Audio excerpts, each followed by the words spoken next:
Hello, welcome to Board Games with Niramas. I'm Joseph. I'm here with Draco, and today we're starting off something new, something totally new and fresh here on the channel. We're back for live streaming again. We're gonna do some live streams up ahead, hopefully for a long time. I'm gonna try to do weekly live streams. It's gonna be different games. It's gonna be board games. It's gonna be digital board games. It's going to be digital games in a mix, in a fun mix.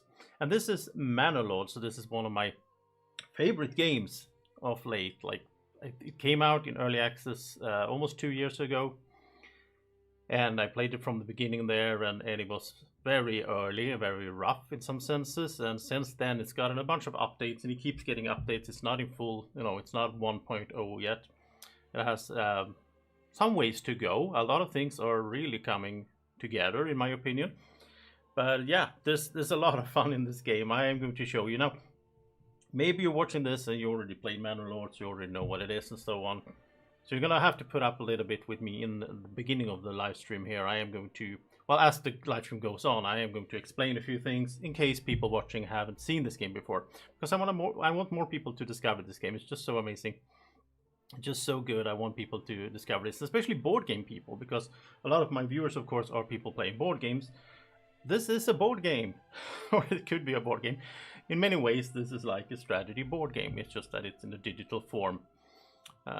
So yeah, let's get going here. We're going to go with a new game. Now, this is a new update, and this is a beta update that you can try on Steam. Anyone can join the beta and try the new update. I have my nice Swedish shield here, my insignia that I have from before. But you can basically make your coat of arms. You can make so many different styles, and maybe we should just do a little bit of a different one here for fun.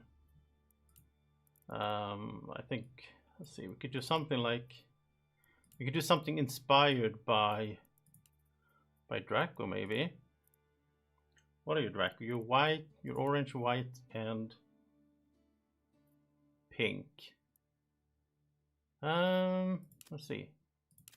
Field C. Field B. Okay, this is the okay, so let's do this like this maybe. And then do this one all white. This looks pretty good. And then do we have a dragon here? I don't know. There's no dragon. Draco likes this game, but he doesn't like the fact that there's no actual dragons in the game. Because it's like a serious, historical, accurate medieval game. It's not Game of Thrones. Isn't that, wait, oh, it's okay, so I can have a little dragon over there. But like in the, can I have a dragon here? There we go. Is that good, Draco? I think he likes that one. Yeah, so this could be Draco's insignia, I guess. That's a dragon. Well, that's even better, I think. There's a few dragons. I mean, dragons obviously are historically accurate medieval beings, or the idea of dragon. I mean, it comes from, it's kind of interesting actually that we have this, like, in modern like fantasy games and everything's like, oh, there's dragons everywhere, but they go back. They are an old folk tale thing. Who should we be here? Could be this guy, like an old human version of Draco. There we go. Yeah, you can do so many different things here. Obviously, you could sit around and do this for a long time. The cool thing though is that this is actually in the game. It's not just you do this and then you never see it again. When your troops are on the battlefield, they will carry your flag and they will have that insignia on it, which is really cool. I hope, by the way, that the sound and everything is okay from the stream. If not, then let me know in the live chat, obviously. And this is going to be a multiple episode playthrough as well. So if you're watching this afterwards, just tell me in the comment section if you have any, complaints or ideas or tips or whatever. And also if you have any questions, because I know this game fairly well by now. I've played it a bunch. So you can ask me, or you give me tips as well. Maybe I'm missing stuff. There will be stuff in the sort of maximizing of strategy and how to build things and how to do things that I am not aware of. I'm still learning. So here in the setup, this is really cool. You can really set this game up as, and this is fairly new as well, that you can also decide where on the map you will be starting. And there's also AI opponents Before there is like there's an off-map adversary, the Baron from something. I don't like playing with him. I don't like it. It's just, I find it mostly annoying. It doesn't really add much to this experience. It's also a little bit weird that you have this like opponent out there that you can't conquer. You can't get to his like kingdom and conquer it. But you can play like a bunch of different ways. You can play like totally peaceful, just like a city builder if you want. You can play a more of a combat-centric game like Conquest, where you have to claim all the regions to win. And you can also play like a defense game where you're getting raided and you have to defend from raids. Now I like to play the where is it? Oh, none, I guess. Yeah, this like endless play. I just like to set my own sort of end in a sense. And also that end has, for me, it has been basically when the game doesn't run that good anymore, because I have so many people and so much things going on that my computer can't handle it anymore. But now in this new update, this is why I'm very excited for this. They have done some really performance enhancements from what I understand. I think they wrote in an update that it was like 6 times better FPS now or something like that. So that's going to be really interesting to see once we get to those stages where there's a lot of people. That's going to take a while, obviously. So yeah, and I do want AI opponents though. I think this is pretty cool. You can have this like green opponent here. Now there's also a new map, so there's a bunch of different maps. And when the game came out, it was just one map, and then like 2 were added, and then more were added. And now we got the new one here, which is Twin Lakes. So this is something I look forward to try as well. This looks amazing from what I've seen pictures of. So it's like 2 lakes. And I do want to be like, we could start here maybe. So we're next to the lake. I like building there. Maybe we can get some fishing in. And we'll just have the opponent start up there, just far away from us. Like, it's gonna take a while before he starts like attacking us anyway, but that's also gonna be very interesting to see, because when I played this in early January, then that's when I started my last playthrough, and then it's been going on for like a month. That one, the AI opponent didn't really do much, and yeah, but now from what I heard, they're supposed to be better now, so it's gonna be interesting. Then we're gonna go into raiding, and I think raiding is the most interesting thing here, because like it's something where I have to defend my town, but I can set it like how often do I want there to be raids. I think medium is okay, no more than 1 single raid every 2 years. I wish I could set this as I was playing. Like I could set I would like, that's the one thing I would like in this game, like for them to add is like an escalation of. So the escalation right now is that the first time you get raided, it's 1 set of troops, like 18 I think. And then the next time there's 2, and then there's 3, and then there's 4. But then it stays at 4. And at that stage, you might have a really strong army yourself, but 4 is like nothing. So I would love it for it to be, I would like to have maybe, you know, year 10, I would get like attacked from all directions at once. You know, I would like it to be escalating more, or at least make me put in a high, like put in some kind of, because like I don't want frequent raids at the start, because that's gonna be maybe too hard, maybe super annoying. But I don't want medium in year 10. That's too few raids and too few troops in that raid as well. We can choose raider for years. I think 2 is, I guess 2 is decent. And then there's bandit camps, and bandit camps are, they are both good and bad for you. Let's put it at 5. We could have a lot of bandit camps because they will steal stuff from you, like off map. Like you don't see them coming and steal. You can't do anything about it. They will just like steal resources from you. But they are also good to have, because you can conquer or you can take over the bandit camps and get some money, and you can get your resources back as well if you take those over. So yeah, let's do that. 1 to start, maximum of 5. We start in spring. You can make this like harder for yourself, but you're starting in the winter. But yeah, let's do spring. Let's do standard starting supply, standard royal tax, I think. That's not after, what's it, year 6, you have to start paying taxes to the king. I don't really know if there's like a penalty if you don't pay your taxes to the king. I never, like, at that stage I always have money, so, but maybe there is. I don't want this though. This is an ornament delivery. So if you play for the first time, I would recommend that you have this on because it helps you out. Like, what's it? I think it's like the first year or... Oh no, it's as soon as you build a storehouse and 5 residential plots, which is very early. Then you will get some, you'll get 20 spears and 20 shields. So it helps you out in the beginning, but I don't want it. I want that challenge for myself that I have to make those weapons before year 2. But at year 2, we're going to get raided for the first time.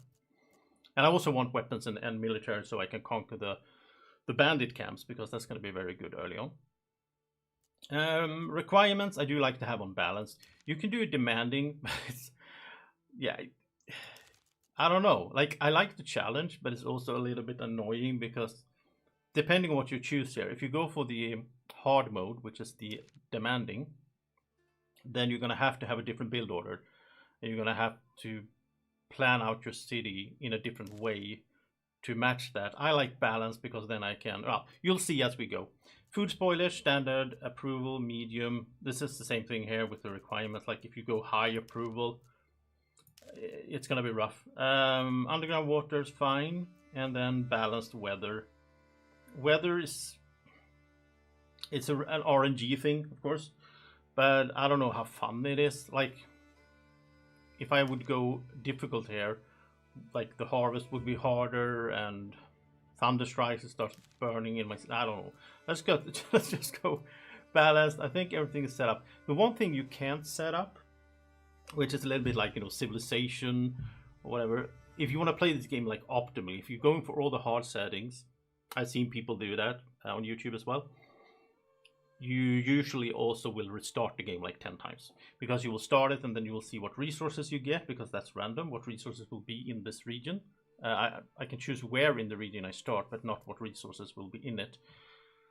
And that's a huge difference. Like if you get a rich deposit of something or not, that could change a lot how difficult the game will be. So yeah, let's go with this.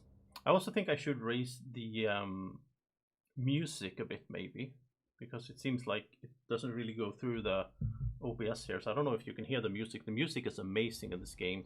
And yeah, if you haven't seen this before, this is going to be really fun for me as well, because then I get to show you the... we're going to pause the game first of all by just pressing spacebar. I'm going to show you the beauty and the amazing style of this game. This game is so cool in the graphics, in everything, animations, everything. Let me just go in here first. Let's see. I think I have the music on very low because I usually... Well, I have everything on low here. Let's see if that's okay. Yeah, I think you can hear the music now. Let me know in the live chat if the sound levels are okay or not. I just want it so that, you know, I don't have to scream for you to hear me. This is going to be a long playthrough, so I'm going to have to talk a lot. And I'm not used to it these days. I was used to streaming a lot and making videos every day. I'm not anymore. So I noticed this last time I streamed, it was a few months ago. What was it, December, I think? I was so exhausted. My voice, like, I was so exhausted afterwards. So yeah. Alright, so Manor Lords, here we go. We start off by looking at our region. I don't know why they do that. The map orientation always is weird when you start. I want to have it like this. So this is the full map. Up here is the opponent. I think we can see them. There they are. They have the little camp. We both start with the same resources, same as you know, setting here. They have rich fish, clay. It's gonna be interesting to see. I don't think they do farming. I hope they do. I hope they have updated. I don't know.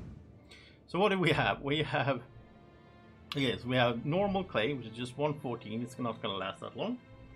This is what you want to do when you start every playthrough, even if it's your first one. You want to pause the game, look around, get an idea of what you're doing. Iron, also small iron here. And then we have a small stone, which is fine. We just get, that's good. We get some stone, but we're going to have rich mushrooms. and rich wild animals just next to each other. So this means we're going to have a really good first year, or like first 2 years. We're gonna have plenty of food. We can just get plenty of food here. But I think the rule is if you have, let's see. Oh, by the way, I also love this, that you can zoom in like this. I can zoom in on my guys here. Here's my people. Here's Endres. And then I can just zoom out and it becomes a map, which is so cool. And you can even see here the stone and everything. And when I start building things here, you're going to actually see it on the map as well. Yeah, but so I think the rule is that if you have too rich something, that means you don't have good farming fertility, because the soil, just as like in real life, has different fertility for different crops and so on. So what we'll do here is we just click C to open the building menu, and then we have an overlay. So we can look at here, here's the underground water, so we can see where there's water. We can build a well or a bunch of them as we go. Here's the emmer, so emmer is wheat basically. And we do have some, like you want to have these green patches, like 2 pluses or 3 pluses. We have some of that, so that's good. We can look at flax. Flax is very important for clothing. You can make linen out of that. That's something I learned from board games. I had no idea what flax was, what that meant at all in English before I started playing like Hallertau and Agricola, stuff like that. You know, Uwe Rosenberg board games. So yeah, we have some spots that are okay. Like this is okay, but yeah, it's not good. Flax is rough. Like if we look at the whole map, let's see, can I do this like this? There we go. So our opponent has a, yeah, they have a bad farming location. But look at this location for flax. This is amazing. And for emmer. The third thing you want to have is barley. Barley is super important, as in all human society. Over the years, we do like to drink stuff, and to drink ale, you need barley. You can do other things with barley, I guess, but in the game here, at least now, that's what it's used for. It's used to make ale. Now, this is, of course, an early access game. So, like, speaking of that, like we have, I can't do it in here. Where can I see? Like here, we have ale and we have cider. Cider is not in the game. So if you're coming into the game new, you almost need to do a little bit of a checkup to understand, like some things that you even see here are not in the game actually. And some things like here, oh, this is new. There was an update today actually, a little hotfix. And from what I understand, they added the icon for wax. So now we have wax up there in ingredients. But you can't do anything with wax and honey, and there's no spices in the game. So yeah, we just have to like live with that for now, that there's a few of those things. At least now we have some stress stone and so on that we can use. For like a year there was block stone in the game that wasn't used for anything. Anyway, where we're talking about this, so rye is basically, well, rye is rye, but it's sort of the same. It shares fertility with emmer, but rye is a little bit better overall. But you get more when you plant emmer or wheat. So anyway, what I like to do is, like, we start over here. I like to map out, like, you don't need to do this, and it doesn't, in a way, it kind of breaks a little bit of immersion, I guess. Because we're moving here into a new land. I don't know why there will be farms here already, but I like to put out some farms right away before I even start playing. Because the farms, most of the things in the game, my people actually have to go there and build it. But the fields you can just put out yourself. It doesn't cost anything, and it's just like, yeah, you need workers to actually use it, but the place that you can just do that. There's also smell, work in progress. Right now, it's not a thing, but it's gonna be cool in the, you know, I can imagine if you have a lot of pigs and stuff, maybe it doesn't smell that good. And there's fire hazard as well. Elevation is in the game now, but we don't have, yeah, this is pretty much a flat, yeah, because elevation can affect a few things actually, which is kind of cool. Like your sheep can die if you're up in high mountains. I don't know why they do that. Maybe that's realistic, I don't know. If you know those things, tell me in the comments or in the chat. Okay, let's see, rye. We have a bunch of good rye here. The problem is we start here. So we're obviously going to get these animals. We're going to have an issue with iron. We only have a little bit of iron there. We're probably gonna have to like import iron. Another cool thing in this game is you start in a region, but you can expand. So we might expand. Well, that's salt, berries, clay. Oh, this region, clay and this is where I would love to start here. Clay, rich deposit of clay. When you have a little crown on top, that's a rich deposit, which means you get more of it, but it also means you can make a deep mine, which is endless. And iron. This region we will absolutely go for. We will expand in here, and then what you can do is we can send the iron and the clay back to our capital, sort of. But yeah, I'm getting ahead of myself. let's do the little thing with the farms here, because that's where I like to start. And I was thinking actually, like, this game is not that good to stream because it's a very slow moving game in a sense. But you know, it's basically a relaxing, long playthrough style of game. And if you enjoy it, then I hope you do. If you enjoy it, then you will have a lot to look forward to, because it's gonna be a long playthrough series, I guess, in terms of hours at least. We'll see how many episodes we'll do. Anyway,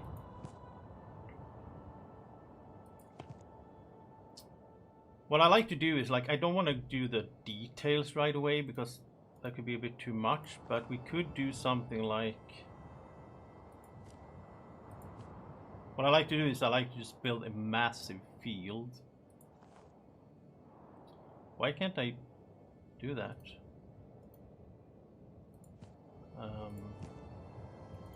Oh, is it the elevation here maybe? No. Why doesn't it let me? Okay. It's like this is a way too big field. We're not going to do that, but we'll do it for now, because that is a way for me to just map out where I want fields in the future. So then I know that this area is going to be fields, and it's really huge. Where was the flax again? We had a little bit here, and I love how you can just do this. Like, I can just drag and drop here and just form, and that goes for a lot of things in this game. It's not just like set buildings and blocks and all that. It's just so freeform, which is amazing. So that's the flax, and then we could probably do more flax up here later, and we could also do more rye over here later. But yeah, like, we don't need to go over all of this. That would take way too much time. Let's get started playing. So before I unpause though, like, you want to keep it paused. Now I start planning out my first buildings. Like, I like to optimize a little bit in the beginning and during the game, but not too much. Like, I also want to build a beautiful, immersive, you know, somewhat that feels like, you know, realistic setup. I'm not just, I don't want to just go totally Euro gamer and just min-max everything. But one thing here, when you put out, the first thing you want to put out is the logging camp. I thought it was called the lumber mill, but the logging camp. So it costs 2 logs. We start off here with 8 timber. We don't have any planks. We have some rubble stone. We have some tools, which actually has a use now. We use it for maintenance of buildings so they don't break down, which is really cool. So you don't want to place this too far away from where you're going to be building, because the people will go out, chop trees, then the ox will... This is so cool, by the way. All these details are so cool in my opinion, like all the details of this game, like the game mechanics. The ox will go pick up the log, drag it over to the logging camp, or to the where you're constructing things. So we don't want to have it like over here, because that would take forever to build my buildings that well, where do I want to build my buildings? We know the farm's going to be there. We probably have another farm over here. So I guess the city will basically be here. I mean, this is going to get cut down as we go. So I might place it here then. Now, you want to be careful with... You don't want to build anything within this... Wait. Oh, there you go. The red circle, because that's like where the animals are, the rabbits, as they are now. Used to be deer, but now it's rabbits. You don't want to build here. Because you will scare them away. Or let's say the wild animals had started over here, I could have built something here just to make them run away and try to get them closer to where I was or where I wanted them to be. So that's kind of cool. But the cool thing is now, like you're gonna see it later, that you have like a little checkbox so that the the logging camp people will not chop lumber close to the animals because they don't want to scare them. So we'll probably just keep this, like we'll do the logging down here. We'll just keep this going. You can do a woodcutter's lodge, which is to get firewood. You don't need to do that right away though. But we do want a forager hut. This is how you get those mushrooms over here. You want to place this fairly close.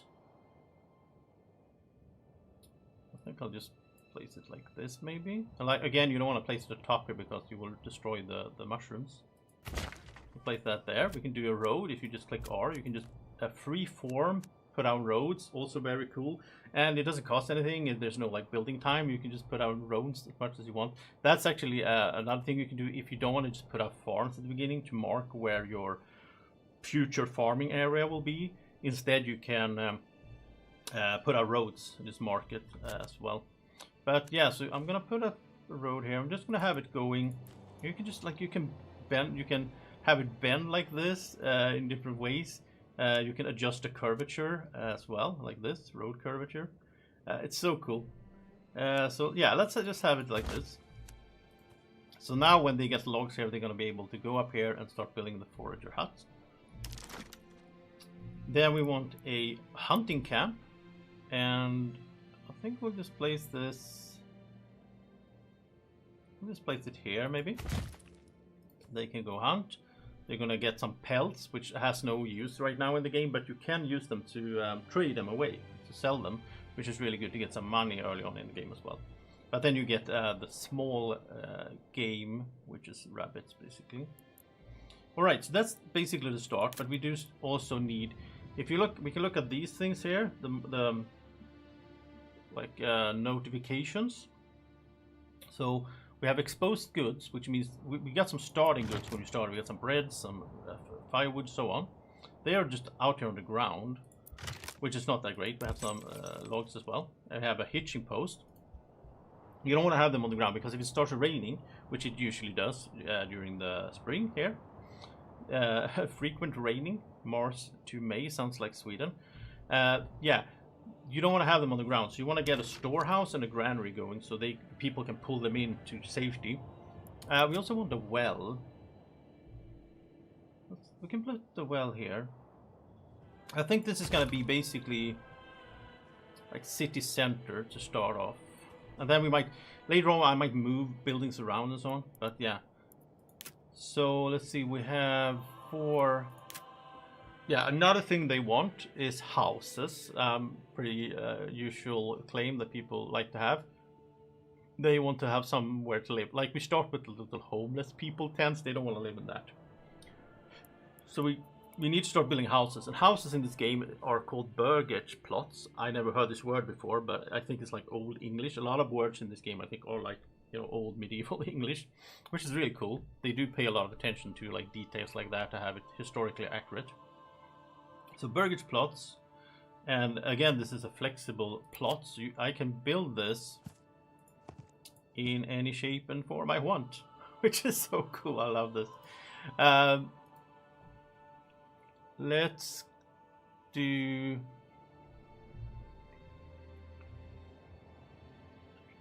let's go a little bit more over here, I think. And I want basically, yeah, I think something like this.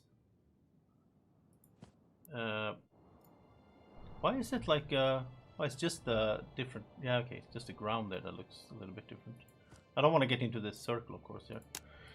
I want to do this. So this is going to be, what you see here is we're going to have a house, we're going to have a second house, and the same, so you can have 2 families. People in this game are not like, in this day and age, you didn't really have a job like as an individual. Your family had a trade. So people work as families. So this is, we start off with 5 families. in the families. Right now we have just an adult and a kid, but they're gonna get it's gonna be 3 people per family. It's gonna be 2 adults and a kid, and the kid is like basically, I guess, a teenager in this time, so they can work as well. And I think they're also always sons, like they can be in the military. Yeah, the wife is like some jobs they won't do depending on if it's the husband or the wife and all that. So yeah, we have room for 2 families in each of these. So that's 4 out of the 5 that we need. This thing here is a backyard extension that we can do, which is really cool. You just build it like this, and actually now we can start playing. We can start doing things here. We don't have any more timber, so we can't really build anything else now. Now we just need them to go to work. And in the beginning here, I do like to show you a little bit of the details. Later on, the game becomes, for me at least, the game becomes more and more zoomed out as it goes. It becomes more of a top-down strategy game. But in the beginning, I like to just watch them, see what they're doing. We have Endres here. He is going to... What is he doing? Wait, didn't it say? Oh, he's gonna flatten some ground. Okay, and right now we have 5 families. None of them are occupied. They don't have a job. And when they don't have a job, they are builders. So that's how you get builders. Like you have a family or more unassigned, and they are going to do construction. By the way, another thing that I always do in the beginning, and I recommend you do, because you start off with 1 ox over here. Cunts. He's our ox. Look at the detail of this guy. This is so cool. And this is what you don't get in a board game, obviously.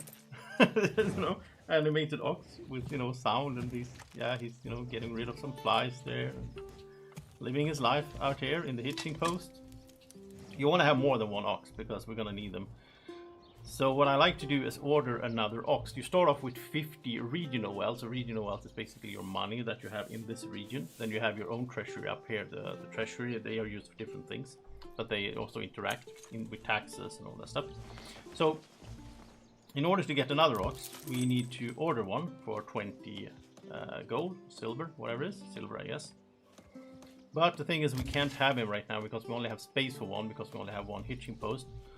So I do like to get another hitching post built really early on as well. So we're here, it doesn't cost anything. You also want to think of where you place these, because you want them, like when the ox is not working, it's going to go to the stable or to the hitching post and relax. And then when you need it for work, you want to be able to grab it quickly, so you don't want to have them like far away.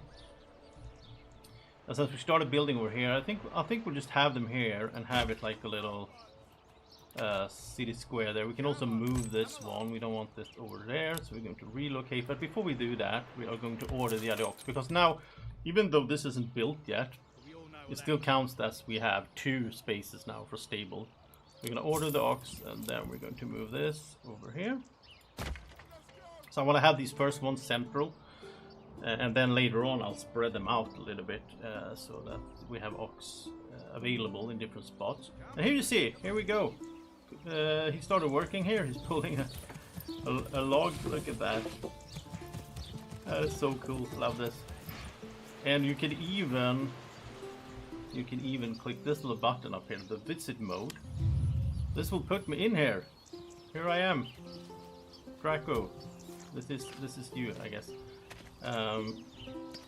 You can run around in here. You can't really do anything. You can't fight or anything or interact with anything. It's like you're a ghost. You'll just go through things, but we can see if we can. Here's the. Let's see if we can meet up with. Wasn't he here somewhere? Oh, here. He delivered the log over here, so they can start building. I think this is the foraging hut, right? Yeah, it's over by the berries. Where's the berries? I think the berries are over here then. Oh no, it's not berries, it's mushrooms. Yeah, it's mushrooms. You can have berries or mushrooms. It's like sort of the same thing. I don't know if there's any difference between them right now. It used to be that you had berries and then you could do dyes out of them as well for clothing. But I don't know. Oh, here he is! How are you doing, buddy? Yeah, I can go through you. Here he goes. Yeah, it's so cool. Let's go back. And they even talk and stuff. They have like a lot of opinions about things, the people. So they're flattening the ground and they're waiting for the ox to bring in the actual timber. I think usually, I don't know if it's all buildings. I think most buildings they need 2 logs. This is 50% because I think it has the logs. And once the logs are there, then the people come here and they start to build. And the animations are really cool. I mean, obviously there's some things that are a little, like, I don't know what she was doing. She was just doing something with this log and then it all of a sudden it appears here. That's how, you know, video game logic, but it's still really cool. Like, I don't know that many games that you can see it like this. I think the sound is really loud now as well. Maybe it's because I'm zoomed in so much. Actually, because it's really loud, let's put it down a little bit.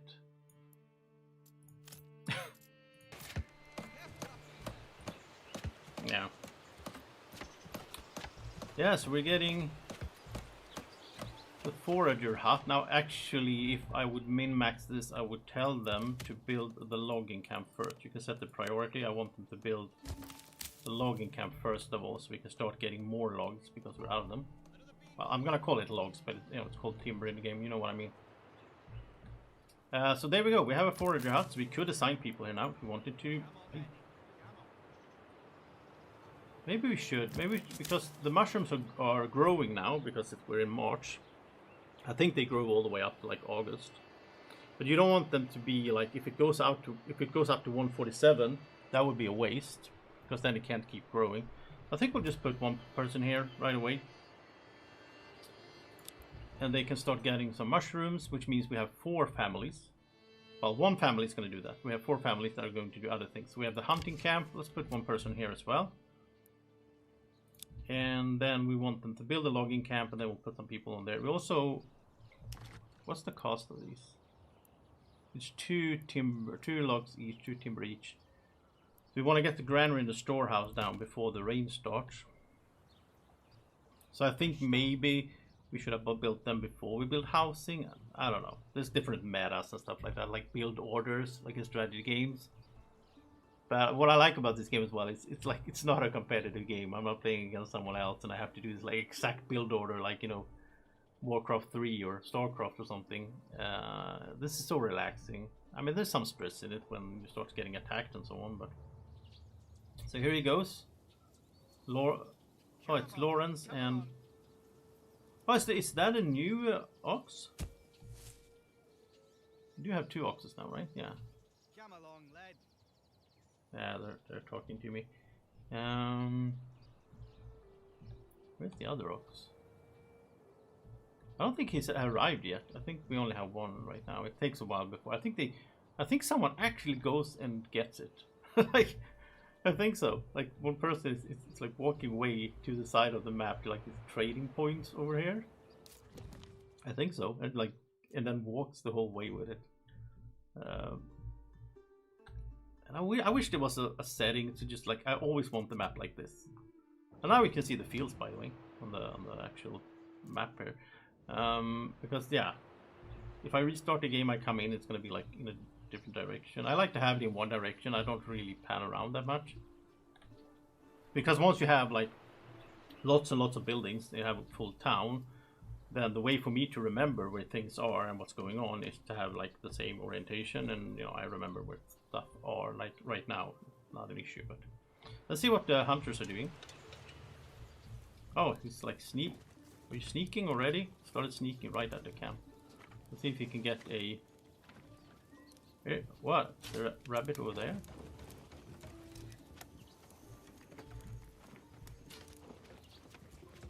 Yeah, I don't know what he's shooting at. I don't see any rabbits. Don't shoot at her, come on.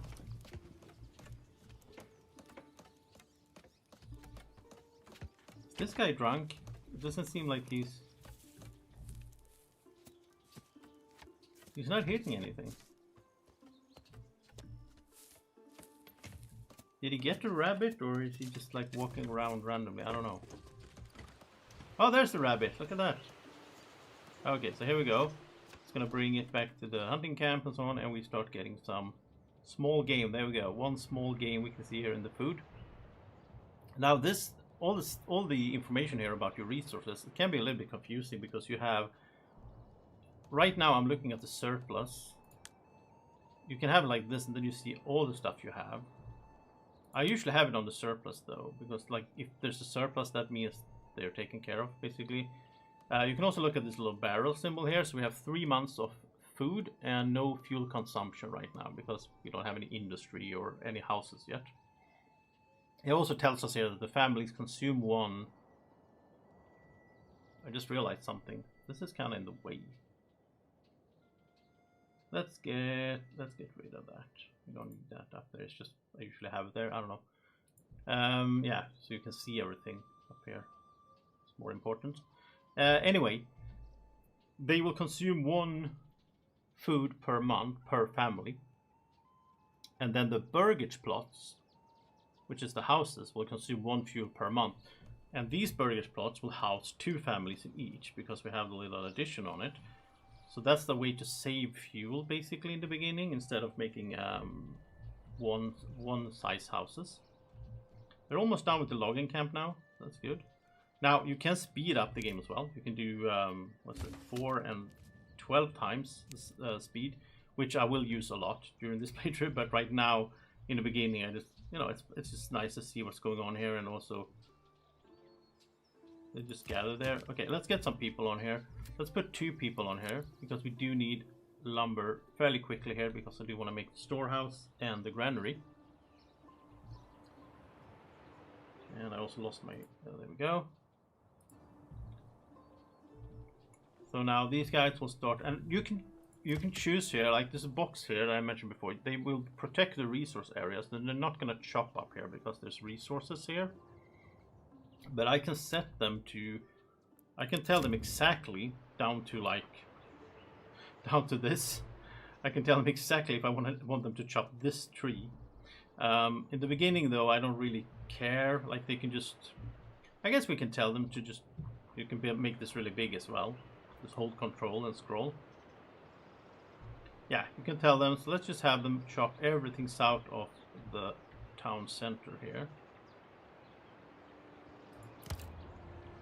So they don't go up here at all. Like I like to keep this. This looks nice as well. To have this little forest area where our rabbits run around, and we have our mushrooms and so on.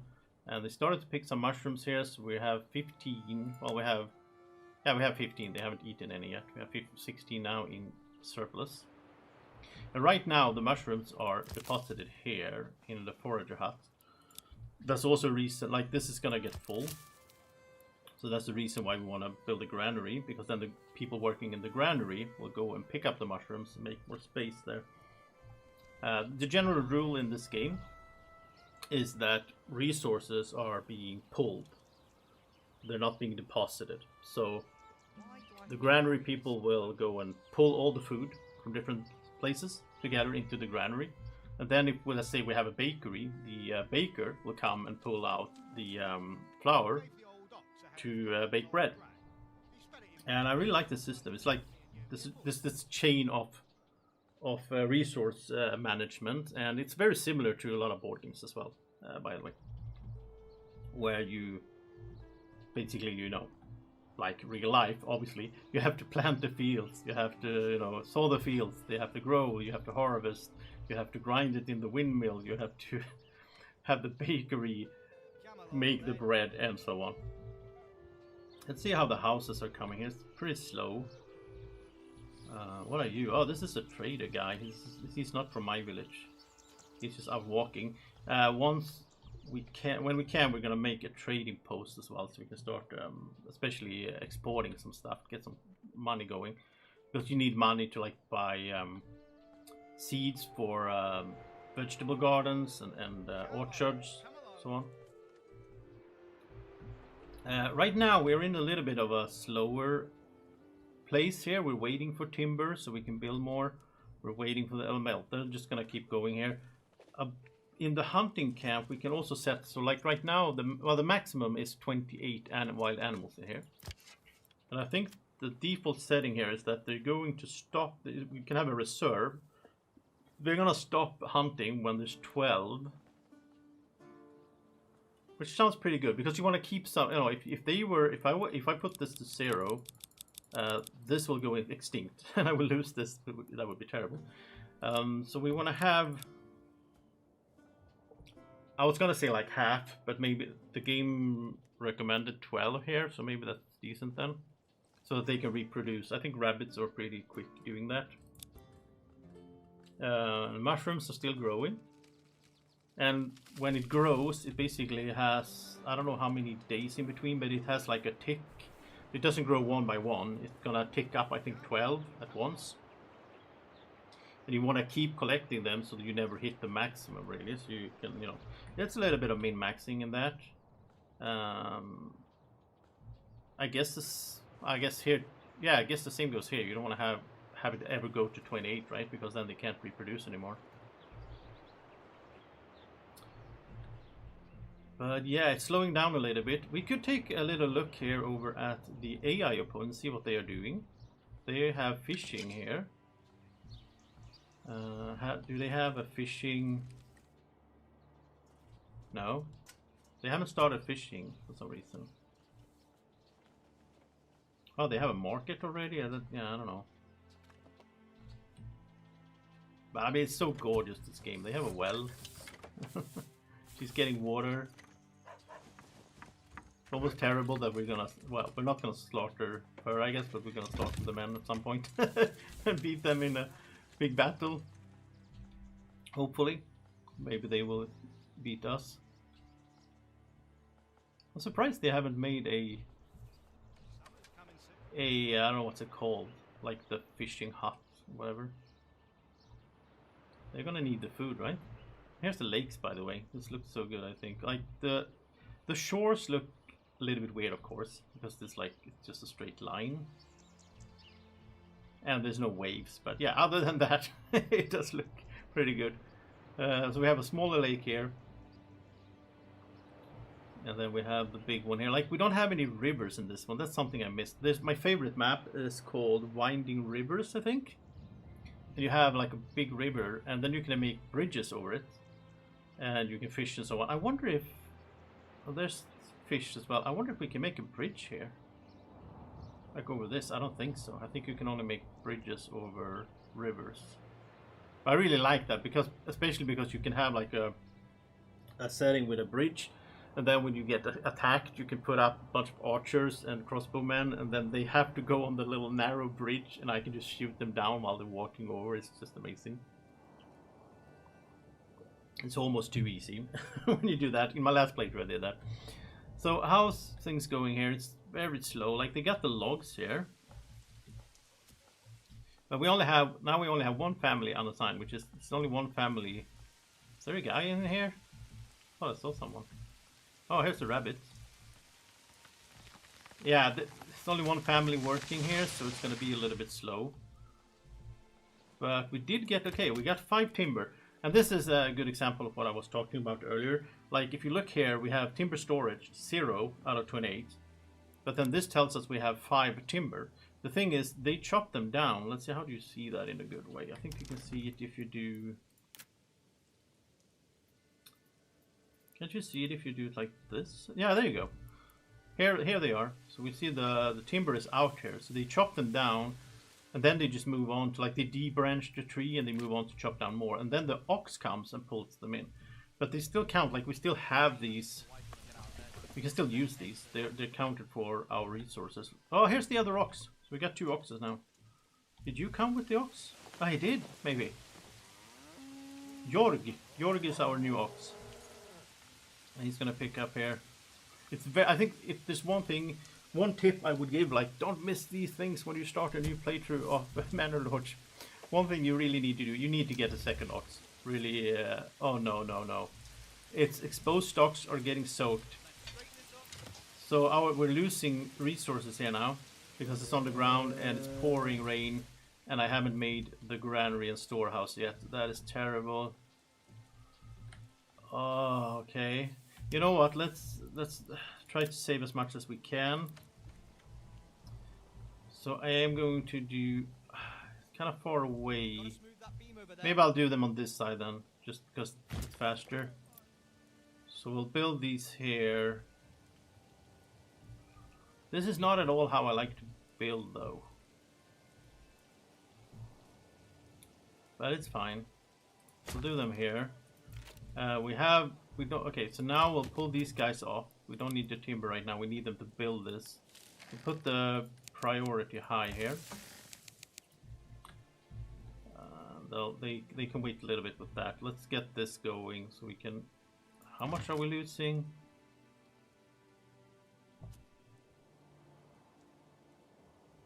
I don't know if we lost anything. Like they've been eating. You started with 20 bread, right? Oh, 14. Oh, wow. We lost 3 right there. Just tick down to 4. Okay. That's really bad. That's almost 1 month of food that we lost because of the rain. And it hasn't stopped yet either, so it might be even worse. Yeah.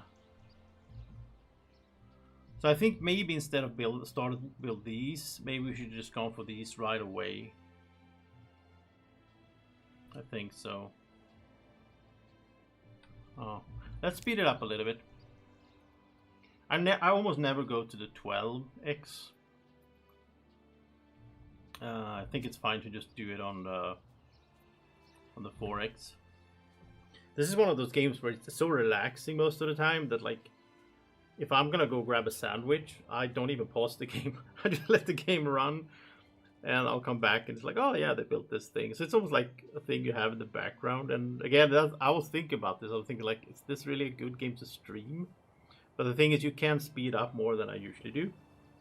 And there's also a lot of things to talk about in this game. So it's not like I have to do things in the game all the time. I can also, talk to the chat, and you can tell me in the live chat if you have questions or any tips or ideas if you play the game yourself, or if you wonder anything about the new update and the beta update and all that, what's new.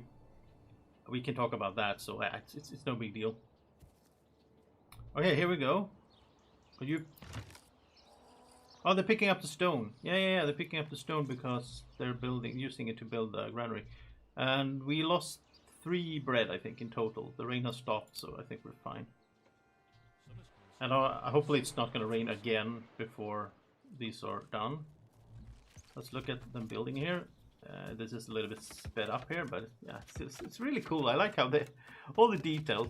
You even get like scaffolding. You're gonna see this later on in the playthrough when you build like bigger buildings, or you can build a castle and so on. Then you even get like scaffolding during the building process with like wooden scaffolding on the stone pieces, and then they remove the scaffolding when they're done. It's so cool. All these details here. There we go. Okay, let's slow it down, and then we're going to assign 1 person here. And then you can also check, this is a really good tab as well. You can do people, you can see exactly it's Heinz and Mark's working here. They're from the same family, and then I was gonna say they have a wife, or one of them have a wife, but maybe not yet. No, they haven't arrived yet, I think. So it's like father and son here at the warehouse worker. And you can see where they are, you can see what they're doing. So that's really good. They're out here with the hand carts. And one thing I love in this game is you can move these windows around, and you can like pin it and so on. Like you can have them going here so you can see what's going on. There's a lot of little things in this game that I really like. That's like not in other games as well. So here we go. They're picking up the firewood. The granary is almost done. Just a few more hammering here. There we go. Then we're going to add someone there. And then they're going to, now we can remove this window. Okay, they're all the way over here. But they're gonna go get the bread, which is what I worry most about. Now, we have a lot of food though. Like, food is not gonna be an issue, I think, in this playthrough, at least in the beginning. Because we have both the mushrooms and the small game here. But I still don't like the idea of losing bread, right? Now we get disapproval here. So you have approval in the game. So here we have 22% right now. We are disliked. It's not that great. which means we have minus 20% tax collection efficiency. We're not collecting any taxes for a good while, so that doesn't matter. But the reason they are unhappy is, of course, homelessness. They don't have anywhere to live. They don't want to live in those tents. And they also have lingering memories, so you also get like a minus or a plus, whatever, from previous month. So they remember that they were homeless, and they are still homeless. So if this goes too low, they will start leaving. That would not be great. So anyway, it says we have no storage space for the hunting camp, which means it's full of generic storage, which means pelts. So the the storehouse people will start go and grab the pelts as well. They got 20 firewood in here. That's nice. They got the firewood. Now they're going to get the rubble stone from here. And are you getting the bread? I think so. Yeah, they. I don't know what. Oh no. Okay, so they went up to the. Yeah, they went to the forager hut first. Oh, because it's full. That's actually good. So they're gonna pick up some mushrooms to make more room for more mushrooms, which is great because they're still growing over here. Now they're picking them up.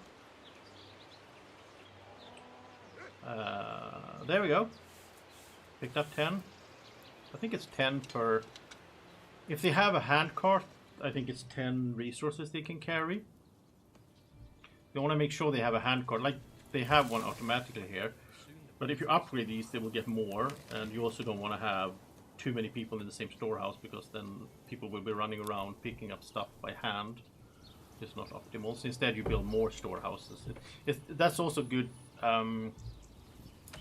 Basic tip for this game is, in general, it's better to have multiple of the same building and have one person working in each building or two, instead of having one building with a lot of people in it. Like, I could later on, I'll probably get another forager hut here, because then they can go pick up mushrooms, and then each forager hut has space for 50 mushrooms. Instead of I could put in 3 more people here. But yeah, I think that is true for all the buildings. Now it's only wheat bread left here. They saved that for last, so hopefully they will go get it. Now these guys are basically done. Like, they got the resources from the ground. We don't need to worry about them anymore. If I keep them here, they will go get the things, the pelts. Yeah, it's only pelts right now that we are. But yeah, I'm not going to do that. I'd rather put you back here. We only have 5 families in the beginning here, so it's a little bit tricky. We get one house done, that's good. So this is a burgage plot. They have a little fence and a gate and a little washing. Man, back when I started playing this, like 2 years ago, I also played Medieval Dynasty. And I played them pretty much, at the same time and just different days. And it was really cool because, like, that was like when I played Medieval Dynasty, you're one character, you're going to wash yourself, you're going to get water from the well, all stuff. And in this one, you're a bit zoomed out, but it's really the same time period. And yeah, this looks so good. They have little paths into the forest back here. And this is just a level 1. They even have some paint on the house, actually.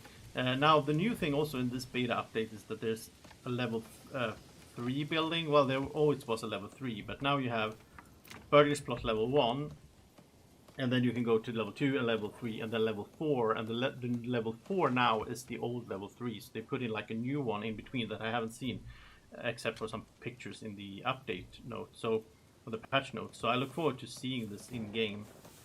So yeah, anyway, we have a burgers plot here. We want to expand this, but we need more timber. Actually, we do have that, so let's do that. So we can have 2 families in here, and then here, once this is done, we can have 2 in here, and then we need to build 1 more for now. Let's see how this is. Are they just picking? Yeah, they're just picking mushrooms, and it's raining again. Why didn't? Okay. What you can do is you can do advanced, and you can tell them go here, because I want them to pick up the bread. I don't care about the mushrooms right now because it's not even full up here. But we're gonna lose more bread. Oh, look at that. There's 1 bread left. You know what? I should have done that earlier.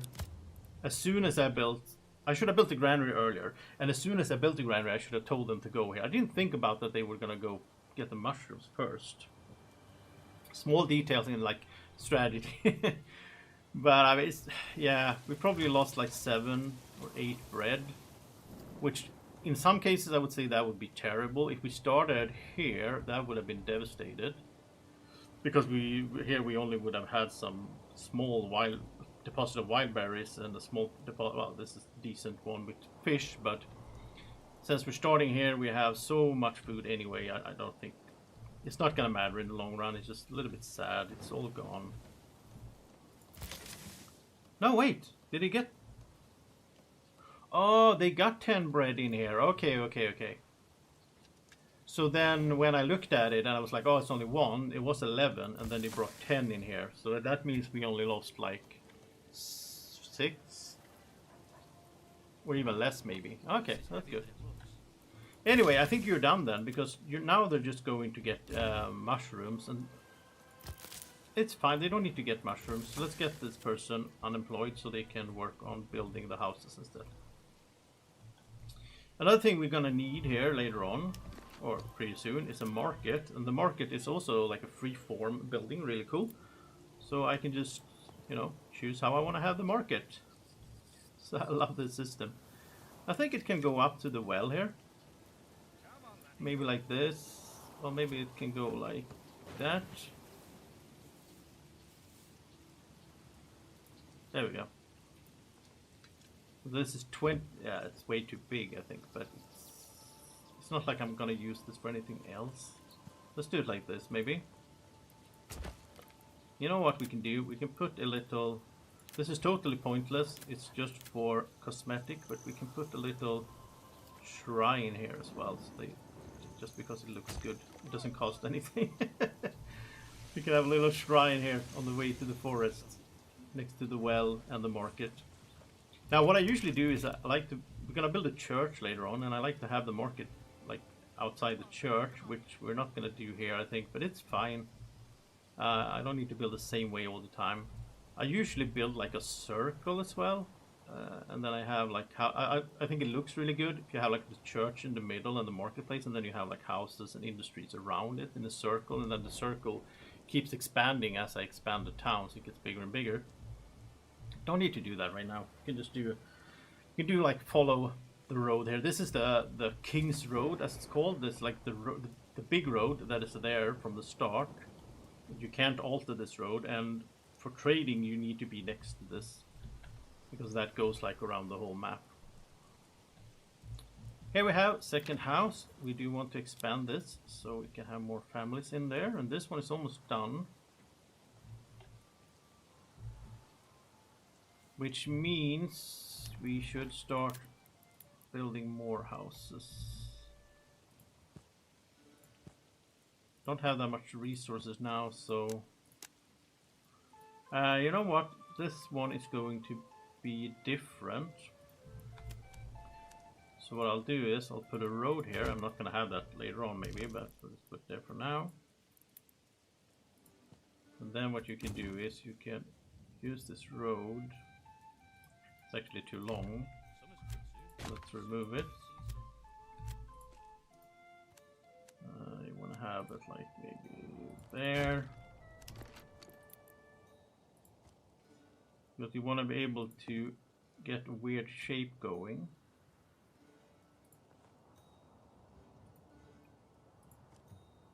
Something like this, maybe. Why can't I do that?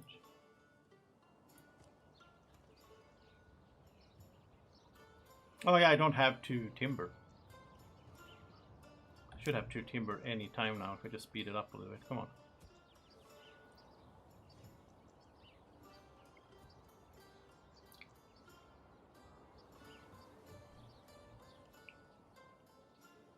There's someone in. Yeah, there's someone working there. We should have another timber anytime soon. Come on.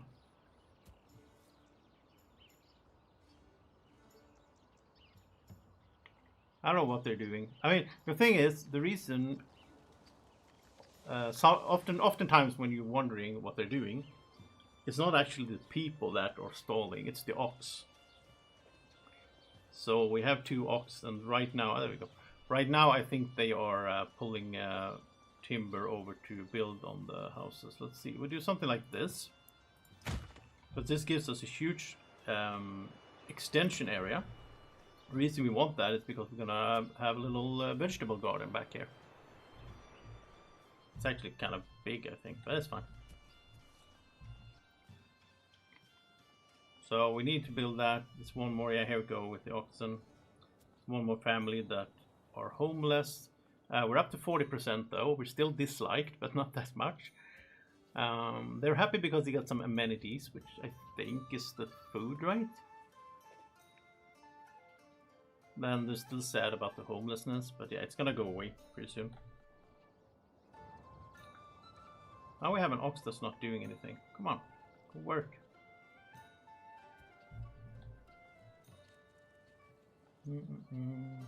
Could hunt more, I guess. But I mean, food-wise, we're doing really good. We have 8 months of food and 8 months of fuel. We're not pulling in any fuel now, but I don't think it's... We're not really in a hurry. We can start doing that soon. Oh, here we go. So since we have 5 burgage plots, or 5 houses, we have 3 burgage plots, but 5 houses. We now are a small village, right? So here we have the development thing, which is pretty cool. It's like a little bit of not RPG element, but you get to choose things as you level up. Sadly, all of this is in development, so we don't have all of this like coming soon. I wish that happens soon because that would be really fun. You can choose the style of your town, but we have this one, the origins, like where did we come from. You get this when you get the small village, and this is really cool. There's 9 of these. They all have like pros and cons. Like, well, they have 3 pros and 1 con. So this one here, you can do a new type of upgrade, which is small holding. I tried this before. You get more approval from food variety, and you have increased success chance for tree planting. But it's gonna, if you start doing tithe, I think it's pronounced, like pay to the church, food to the church, then that's gonna cause approval loss and so on. There's all these. Now, I thought about this before I started, and I think what I want is this one here. This is the... Now, this depends, of course, on what you're going to be doing. There's one here where, like, this one has sheep no longer die at high elevation during winter months. So if you are on the top of a mountain and you plan to do a lot of sheep, you want to have this one, I guess. They all have different... Like, this one is good for mining. This one is good for stone cutting. But I think we're going to go with this Regensburg Guildsman. And the thing is, this means that we start getting money, like silver, regional wealth per month for all occupied burgage plots. Normally, you start getting that when you upgrade them to level 2 and so on. But with this one, we start getting money earlier, which is really good. Also, reduced burgage plot upgrade cost. So it's going to cost half the construction materials and no money to upgrade them, which is going to be awesome. And salt and iron ore import value reduced. So we have 30% less cost to import iron, which could actually be a good thing here, because we probably need to import iron to get our army going. The downside is that the land tax is going to piss them off basically more than usual. They always get angry if you do tax, but this, yeah, I don't think that's a big deal. By the time I start taxing them, we should be fine anyway. So we're gonna unlock this, and Regensburg Guildsman it is. So now, like, we have 30 regional wealth, so every month now we're gonna start getting 5, I guess, because, or maybe 3, maybe it's based on burgage plots and not on families, I think it said, right? Yeah, it's burgage plots, okay. So this means actually that we want to have... I haven't thought about that, but this means we want to have a lot of single burgage plots instead of doubles. Like doubles is good because it saves you firewood, but firewood is not really an issue anyway, to be honest, in the long run. So, like, yeah, that's a double, I guess, but let's see, could we get, you can rotate this. Now, this is really important. I didn't know that. Like, the first time I played this, my first playthrough, I didn't realize these plus and minuses. This is really important. You can adjust here, and you can rotate and all that. I don't like this shape at all. I think we'll do something like, we might keep this road and just do it like this. And then go down to 1. This is pretty good. You can also check here. It says average planting cost plus 110%. So that tells you it's gonna cost you money to plant. This is a double though, but it's fine. I like doubles anyway for the gardens, for the vegetable, because you're gonna have more people that can work on these. Because the thing is, like, they're gonna work on their vegetable garden. You can actually get, yeah, we need planks for that. And then that's going to take away time from them doing their other job, whatever that is. But I think now is the time to get some planks, I think. Yeah, I think so. So we have the well. Oh, we'll not forget. We'll do the saw pit. And I think we'll just do it right here. It's fine. I have this field here that, like, basically just reserved. It's not gonna look like this in the end, but we know that that's flax, good flax fertility right there. So that's why the field is there. So just like, this is basically just for me to remember, don't build here, because that's good spots later on to make a farm. I am thinking a little bit about getting a third ox maybe, but I don't think so yet. Like, I'm not building that much right now. Here we see the... So, like, as you notice, now I am playing on the ×4, like basically all the time, and then I'll slow it down when things happen and so on. So here we can see we have nobody's living here yet, but that means we have 2 spots now for new families. The way it works is when we go to a new month, which we do actually, let's pause it, let me think here. So anyway, okay, it's 50. Okay, so when we go to a new month, then if we have 50% or more approval, we're gonna get new family moving in, and then the first year you get the fresh settlement bonus, which is +1. So we should get 2 now. It doesn't say it here. It only says +1. Well, this is going up now because they're not homeless anymore. And as time passes, they're gonna forget that they were homeless. So they're not gonna be sad about that. But they do need, like, now they don't have any food or anything like that in the market. So we're gonna have to get people on the granary and storehouse sooner or later. This is still growing. Yeah, I think I want to get more people in here because we have so much food we could grab up there. We're gonna have to get fuel pretty soon as well. So new month, new mercenary companies available. We can hire mercenaries later on. We're going into June. And do we get 2 families? I don't know. Maybe they changed it. Maybe it's not 50 now. Maybe it's higher. It used to be 50 and 75, and I thought they changed it to 50 and 80. Like, if you get to 80%, you get 2 + 1 if you have the new fresh settlement bonus. But maybe it's like 60 or something now. Because that is a new thing. Sort of new. It was like in the December update that you get the fresh settlement bonus. So new family moving in. They moved in over here, I guess. The second family here. The saw pit is also very it's very ox consuming. Like, the only way to get the timber there so they can make planks is for an ox to do it.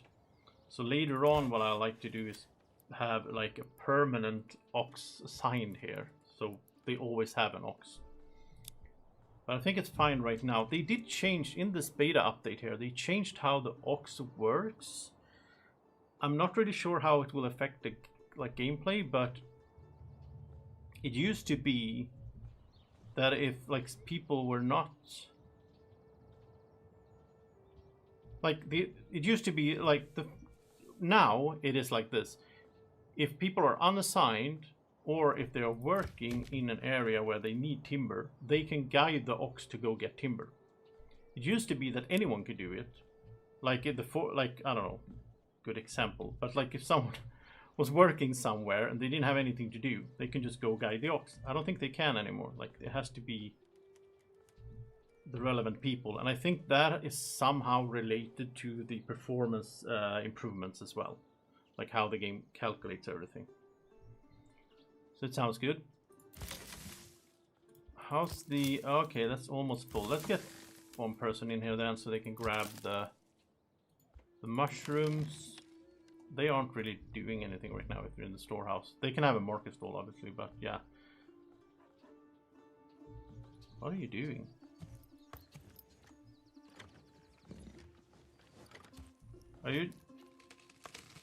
What are you chopping at?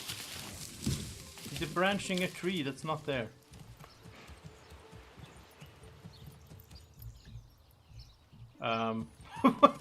He laid down for a second. Okay. that's a nice way to gather a log, right? As an ox, you just like lay down and it attaches it. Yeah, that's smart. Good job. I haven't seen that before. We could even get more people on here. Like, there's so much food we could get here. The pantry, yeah, now the pantry's full. You getting it? They're constructing. Why are they oh, they're making oh yeah, of course. They're making a food stall. Because I made a market, so now they can do that. But now that it's done, there should be like one person managing this, like refilling it and selling food basically. Like it doesn't really sell food in game mechanic terms, but like, you know. And then the other ones should go grab stuff from... there we go, okay. But now she's gonna transport mushrooms without a handcart, so she's just gonna pick up one, I think. It's not that efficient. Oh, there we go. He has the handcart there.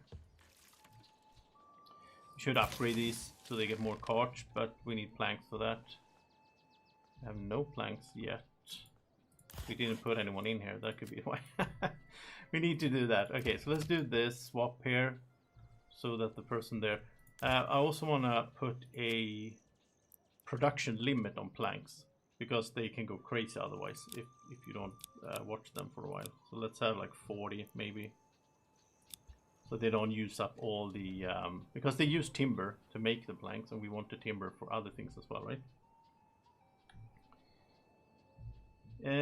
So now we're not building, and... so basically the only thing these people can be doing is to guide the ox, right? So I guess since... I guess it just makes sense to have them be here then. They're gonna guide the ox anyway, right? If we're not building anything, we don't need to have people unassigned, I guess. I mean, I guess that's always been true for the game, but I'm thinking of how the ox guidance works. If that's changed. What are you guys doing? A hunter are waiting over here. I don't know what they're waiting for.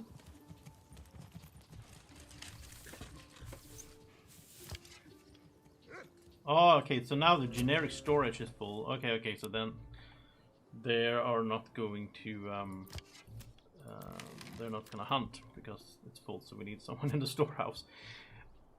I'm not sure where there's probably like min-maxing people out there, and if you know this, tell me in the comments or in the chat. There's probably like a break point, like when do you want to have a permanent worker or family, I guess, in the granary and in the storehouse. I usually do it when I have like maybe 8 something families, and then I just leave them there. That's their work for the rest of the playthrough. I mean, I guess it depends as well. Like now it's not full here anymore. I could pull this person off. Depending on if they put in, of course, in the food stall here we only have 3 mushrooms, so I want them to put in some more there. I'll actually tell them to overstock by 3. So there's 3 burgage plots. Oh, no, that's not how it works. There's 6 families, so they're gonna put in, I think, 6 mushrooms here. So there's food for 6 families for 1 month. And then I tell them to overstock, they're gonna get 9 instead. I'm thinking then I could pull them off and have them do something else, and there will still be food in here for like a month, and then I can put them back. I mean, this is like really min-maxing it, of course, but yeah. We do need some fuel soon. Like in the beginning, you have so few workers that, yeah, you need to move them around. Later on, you can have like permanent work spots for them, which is really nice. And we got 3, going into June, we got 3 regional wealth because we had 3 occupied burgage plots from our special thing. Or like our, what's it called? Origins, there we go. So what do we have? We have 15 planks. Okay. So I think we'll just do this. We're gonna have all of these be everyone's gonna have a vegetable garden right now. Now you could argue that we don't really need this because we have good food sources. So like food is not the main issue, so maybe we don't need to do this, but like it's gonna be done sooner or later anyway, so it's just like we can get this started. Now nobody's gonna build, of course. Okay, we have they put the bread there. So okay, so we have 6 plus 1. I am gonna pull this person off here so they can go build. How's the okay, they got the pelts, so you can go build as well. We do need more timber.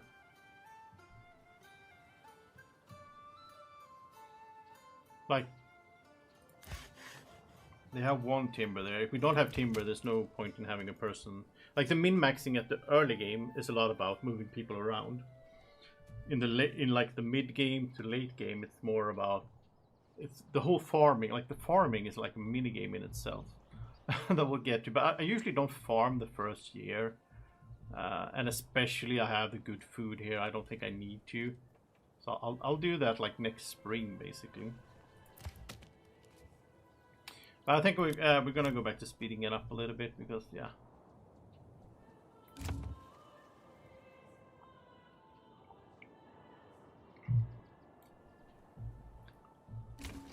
Okay, so now they built here. We are going to plant stuff. You have 3 choices, and it's you want later on. You want different types of food, and these 3 are different types, even though they're all vegetables.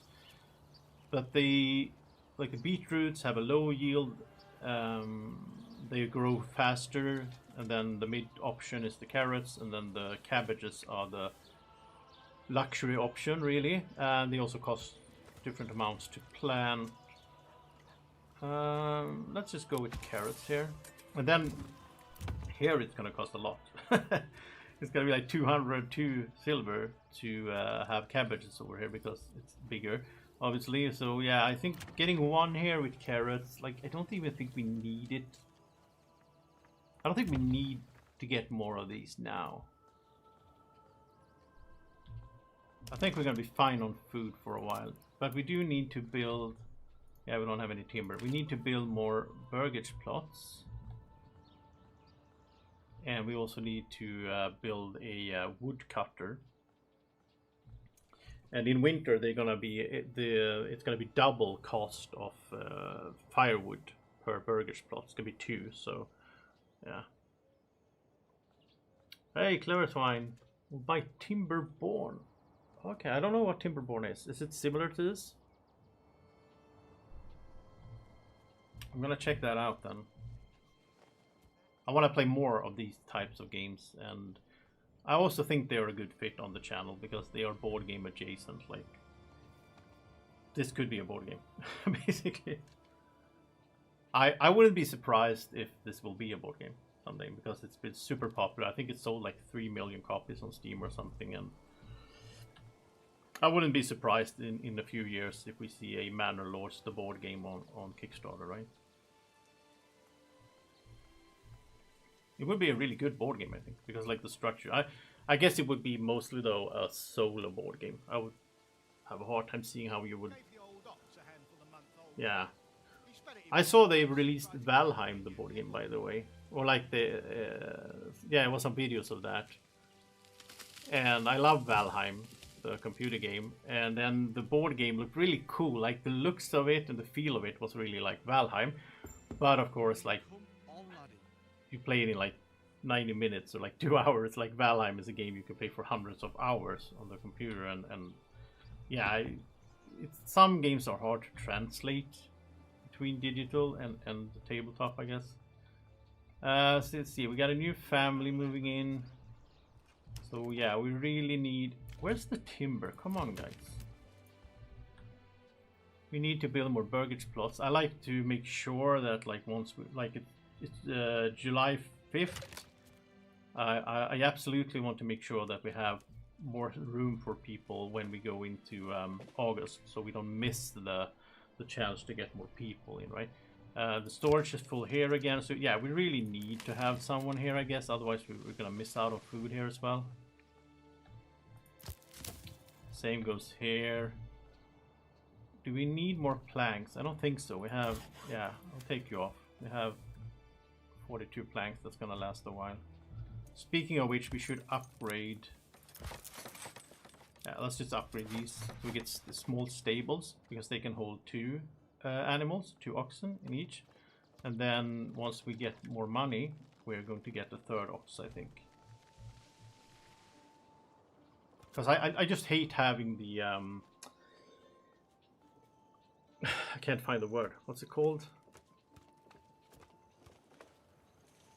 Oh, I'm totally blanking here. What's it called in English? The bottleneck. There you go.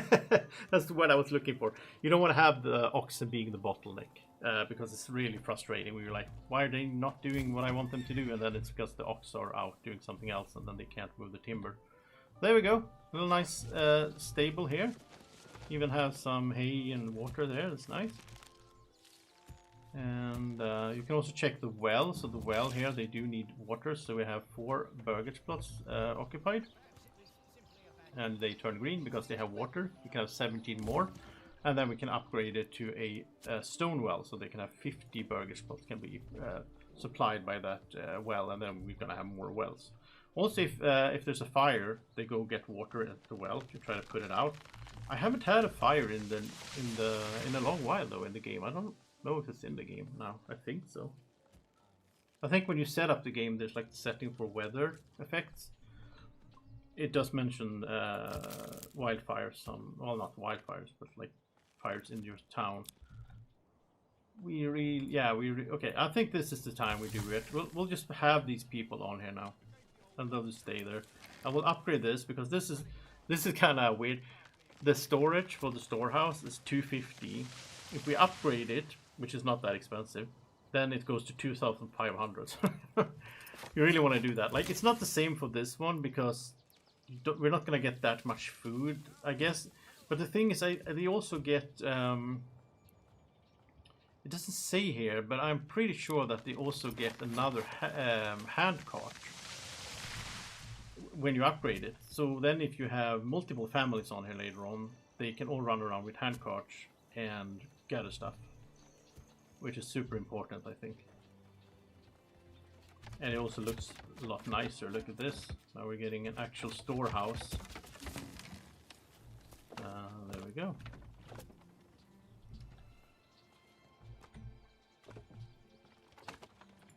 So they, yeah, 717. Yeah, exactly. So they are overstocking at 3 because we have 4 burger spots. Yeah, there we go. Red here, up here, because we don't have fuel now. Well, we only have fuel for 2 months, so I think it's time woodcutter. So this is separate from the timber system. The woodcutter is doing its own thing. It's cutting wood. I don't like that this field is here, but let's put it maybe back here somewhere,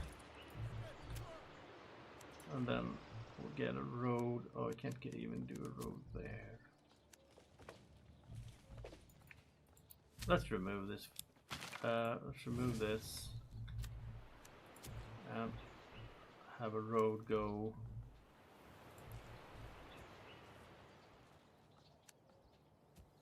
It doesn't need to go like that. Go. I also like this. Like, I like having. Another fun thing you can do is you can do like this. I like having it asymmetrical. In some building situations in video games, I do like to have symmetrical looking stuff, right? But in this one, it just makes way more sense. Like, they are gonna take the shortcut here, so that the road is going to naturally be a little bit like this. Like, it's not gonna be perfect. Like, this is not SimCity, right? It's not paved, you know, planned roads. It's more like the roads exist where people walk. And they were quick here, so let's have you. Let's have them start collecting. We're also gonna do this. I don't want them to go into the woods up there. I don't think they're going to, because they will go closest to themselves, but we'll do that anyway, so we know that we can keep this little forest up here. Another cool thing, by the way, that's also fairly new, I think it was in the December update, is that we can look at environment here. So you have like different environments. Obviously you have meadows, woodland, farmland, rural, urban, and they have different effects. And some of them, like rural, doesn't have any effect right now, but I think that's going to come later probably.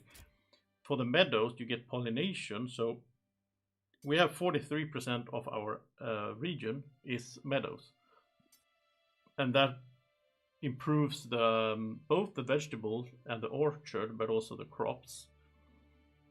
And the woodland here will give a bonus to pigs.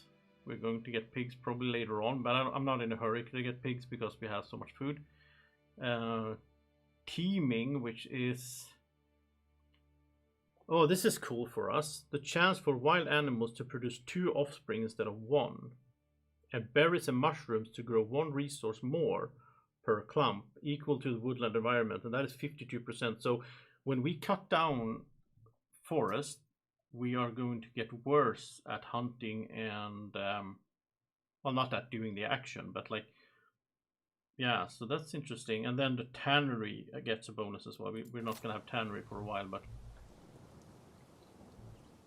so I like that. I like that it's basically like climate change. I was gonna say it's not climate change, but anyway, like the environment. You can choose, like if we're going for a lot of farming, we can choose to cut. We might cut down more wood than usual because we want it to be meadows, so that will pollinate more. But if we're gonna go for like pigs and hunting, we want to keep the forest. It's really cool. Oh yeah. Enshrouded is a great game. I played Enshrouded. I played like everything you could when it was released in early access. All the I was 3 acts or 4 acts or whatever. But now I know there's a lot of new stuff for it. It's been like a water update and all that. So Enshrouded is one of those games that I have on my like. This is a game that I'm going to get back to at some point. But I really like that with early access. Like, there's a lot of things you can hate with early access games. But I like that part, that like it develops as you go and then you can come back to it. Like this game. I basically come back to this game when there's a new update, and then there's like 4 or 5 months where I don't play it, and then it's fun again, and I can do a new playthrough. I like that with the early access games, new improvements. But like Enshrouded is one of those games that I probably wouldn't stream. Like that's just like Valheim. That game can take forever to play because you can, like, it's so open world, right? And it's not really, you know, in any way board game adjacent either. But yeah, I do like to play this. Like, of course, I played Diablo 4 on like a regular schedule almost over the year. So like right now, there's like a few weeks gap between when I'm done with Diablo 4 for the season and before the new season begins. So on March 10th, I will play Diablo 4 again. But I will try to not just like play that. I will try to get some streams in as well, like board games and digital board games and you know, strategy games on the channel as well. Like I want to get the channel going a little bit again. Like at least have like weekly streams would be fun. I'm not gonna like produce videos. That's probably never gonna happen again, I think, because that takes so much time, so much work for every video. But streaming is fun. I love the live chat aspect of it as well, like being able to communicate. Okay, hey. Resource stolen by nearby bandits. Look at that. They stole 4 firewood from me. They didn't actually come here and take the firewood, which I thought at first when I played this. I was like, where did they come from? It's just that they're out there. There's you can actually see them as well, which is kind of cool. Let's zoom in here. Here they are. Bastards took our firewood. They're training. It's not gonna help you guys once I get to you. And are there more? No, it was them. It was them. Okay. Yeah, so we need to take them out. Also, that's gonna give us money. You can get gold for your treasury, or you can get gold for your region by taking them out. So that's gonna happen at some point. But yeah, we're kind of far away actually. Like we're in August of the first year. I think we can have an army. We can have like a few soldiers at the beginning of next year, sort of. But yeah, it's quite a ways to go. And we don't have that much iron around here either, so that's. I wonder when we're gonna start getting these. Probably pretty soon. Like the spring of year 2 is when I'm gonna set up the first farms, get that going. I think, I mean, we have 140, we have so much food. We have 123 mushrooms. Like that's, how much are we consuming per month? We're consuming 7, right? 7 food per month. Like we don't need to get, like next year we're gonna get mushrooms and hunting again. Like we're gonna be able to hunt the whole winter. So I might not even do farms next year. I might just go for like getting the iron, getting the trading up. Yeah. The trading we could get going pretty soon, I guess. That would be good. We have, what do we have? We have 44. We have 44 pelts. That is I think that's 2 each. I think that's 88 silver just sitting there. Well, it's in here. The problem is people. Like we don't have. I wonder how. Are you getting it? Yeah, you're slowly getting some firewood. Now, firewood is. I don't know if it changed it in this update, but at least before this update, it was super easy to get enough firewood, even in a huge town, because you can now build. You can get a charcoal kiln. So that converts your firewood into charcoal, and I think it's 2 for 1. So you get 2 charcoal for every firewood. So pretty soon, like when we get, what do we have? We have 11 firewood. I think it's good to just get a charcoal kiln pretty soon. Just double that up.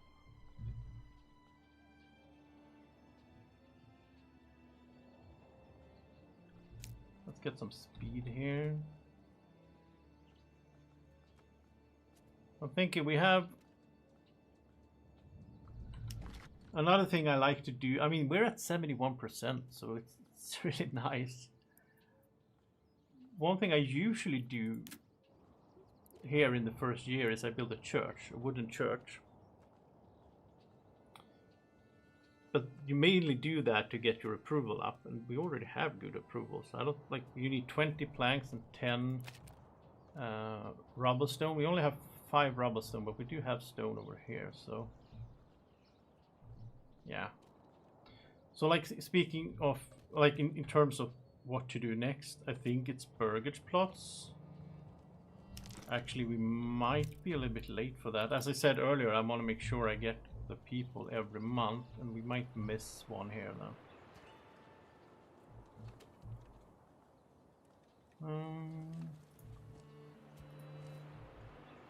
Can we do something funky with this? I don't know if it's like, because of my origins, in a way it makes sense to not do these double ones, like do more of the, do these. Oh, that's a double as well. How do you even, like this one, you do these single ones, because you want to have a lot of them, because you get 1 silver per, not per family. And I did mess up a little bit, I think, there, because we only have 8 more days in August. I mean, maybe they can... Oh, we don't have anyone working. Okay, we have to fix that first of all. I'm just gonna...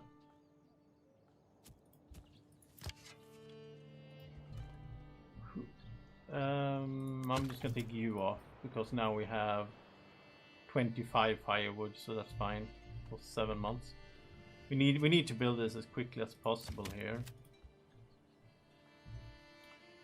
So hopefully we can get, because now there's no more room. We need to get room for 1 more family here. Or is it 2 now? Monthly, doesn't say. No, it says here +1 monthly migration. But I thought we got the bonus. Oh, it says no burgage plots available. Okay, so once we get burgage plots available, we'll have 2, I think, moving in every month. I think that's why it like stops it.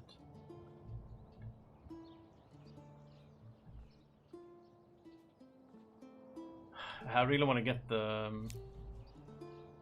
trading on as well, because we're gonna need to make these. We're gonna need a lot of coins.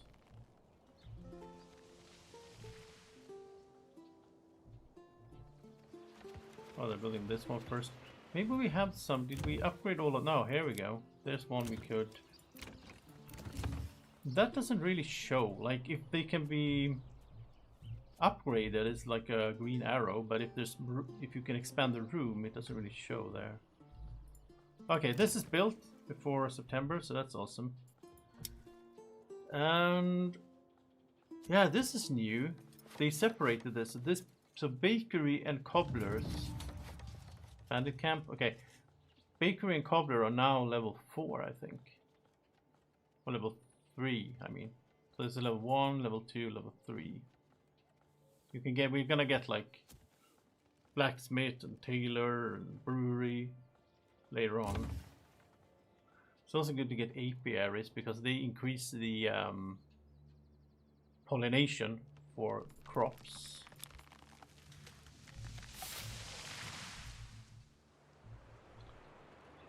Okay, so this is built here. Well, I think we'll just might get some. Yeah, we might get some fruit in here. Why not? Like, it's not going to be huge or anything, but just a little bit going. You don't really need fruit until later. Put one guy there. Well, I mean, it's food, so you know, it's good. Might need planks as well. Get a guy going on the saw pit. And the market looks good. We have this. We have 100% food variety because we have small game and mushrooms, and then they want firewood, which they have. And 5 months, so we'll do this a little bit here, I guess, because for the winter they're gonna need more.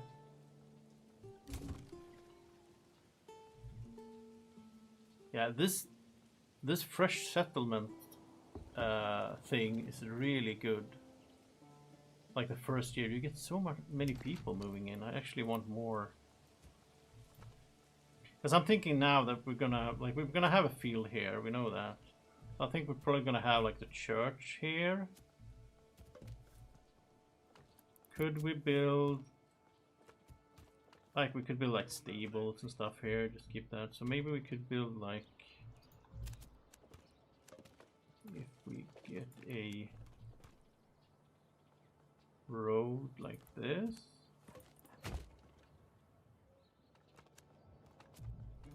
we can have more houses here.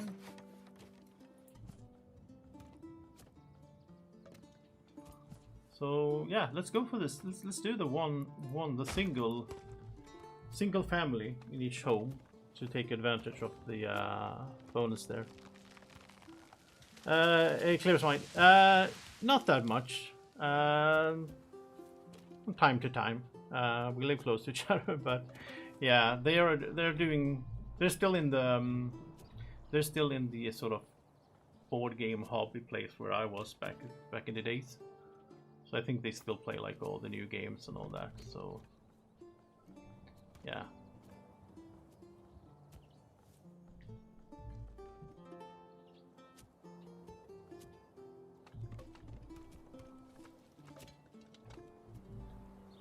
And they still do the Snacka Brädspel, the podcast, Swedish podcast that we started together. And I am very happy that I don't, because I would have nothing to say in that podcast anymore, really. Okay, so the mushrooms are now shrinking. So as soon as this is done here, there's no reason to have anyone in there. We have some builders, that's good. The market is doing good. We are up to 46 firewood.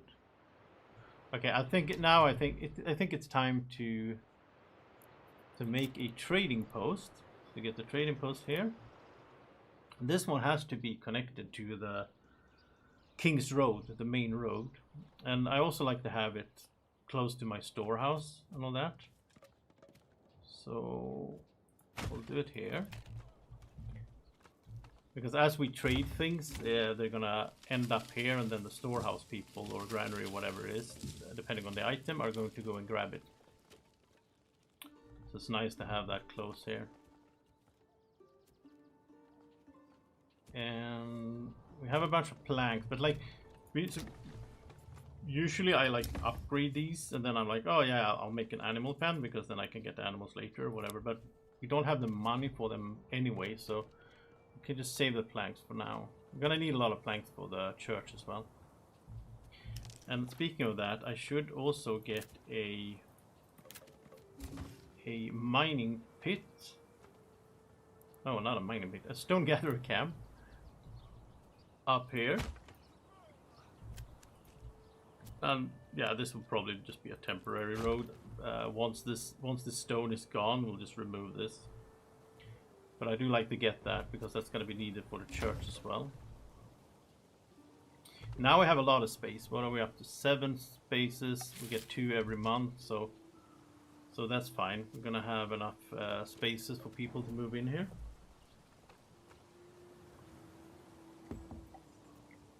The mushrooms are gone, so let's move that. Wild animals are down quite a bit. And I think this was set, yeah, it was set to 12. So we can almost remove this hunter, I guess.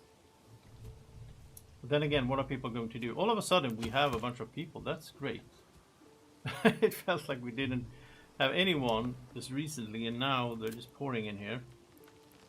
But we still need the stone. Could get one more person on here. I'm gonna move the logging camp later on as well, because I don't want to have it in the middle of the town. But for now it's fine, and when I move it, I'm not gonna move it before I have like another one going, so that like, well, I want to move it when I don't have logs in here, because otherwise they're gonna be on the ground, and then if it's raining and so on, that could be bad. I don't know if you can lose timber from rain. Doesn't really make sense, I guess. Like in the short term, but maybe you can. Not sure.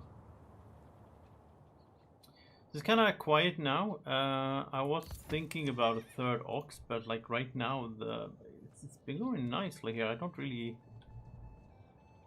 Why do we have two? What are you doing? Oh, you have 5. Oh, there we go. Now he's moving again.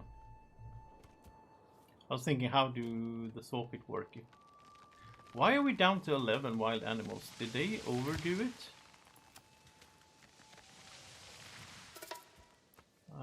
They should be stopping at when there's 12. Well, anyway, we don't need you there because you're not supposed to do anything for a while. We're gonna get this going, and that goes really fast. Well, we're on, we're speeding up here. Let's slow down and let's build the church. And they also, like, the people also go and pray. So that's also something you want to consider. You want to have the church sort of central because of that, so they don't waste time going or like traveling too far. I think I also want to have, I probably want to have a little bit of space. Like I think I want to have a road here. We'll just do a road around the church, and yeah, again, I usually put like a market in front of the church or so on, but might not do that. I also like this is like not min-maxing because there's like empty space here, but I mean, look at this map. Like, I have space. Like, I like it. Looks more natural, and it looks better, I think, if you don't just do squares and grids and symmetrical building overall. Even though sometimes that makes more sense and all that, but how are we doing on water? We're fine. 11 more. We're getting some money actually from the origin thing. Speaking of that, trading post is up. Let's get a person in here working. And then this is like a whole system as well of trading. And this is also updated from what I understand. So our AI opponent is also trading. And when you trade that, like depending on how you trade, it affects the prices on the market. So if you sell a bunch of planks, the price of planks will go, well, they or one, but you know what I mean.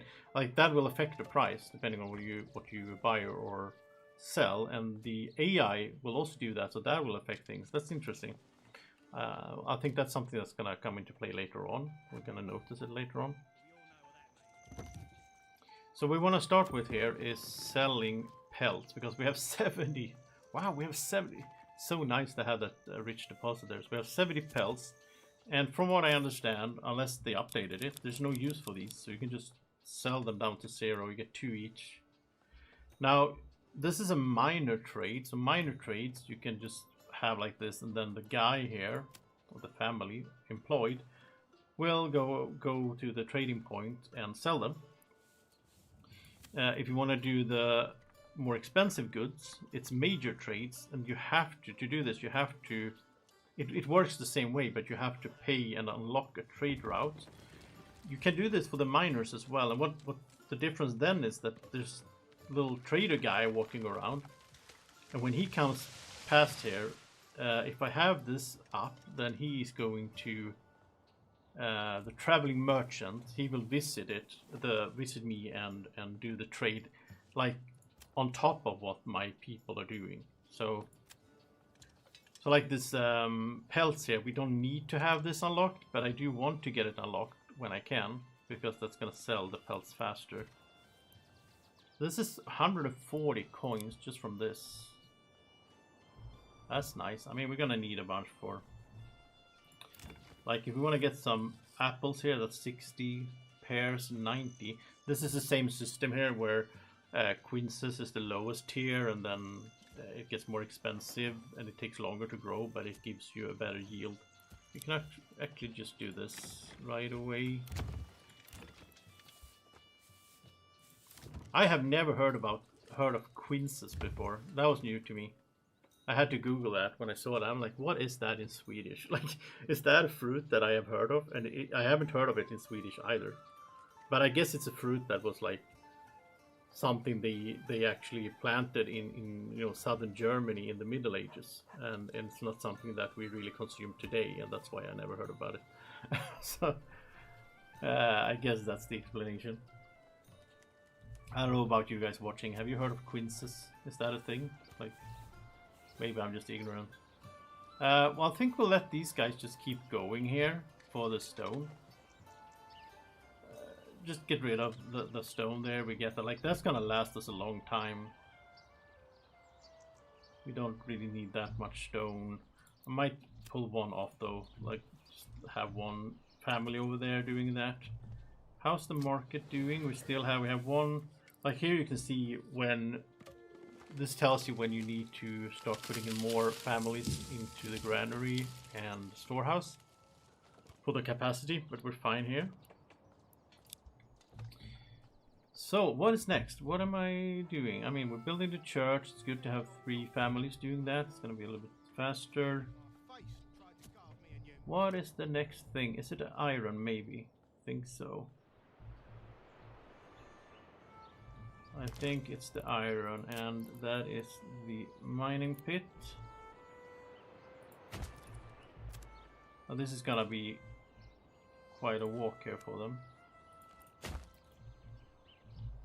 But yeah, it's like 115. I don't remember like how much a spear is. I think maybe a spear is like 1 iron and 1 plank, I think.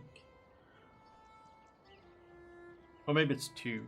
But I mean, 115 is enough to get a good, solid spearman group together. And once we get that, we can start taking out the bandit camps, because that's something you really want to do as fast as you can.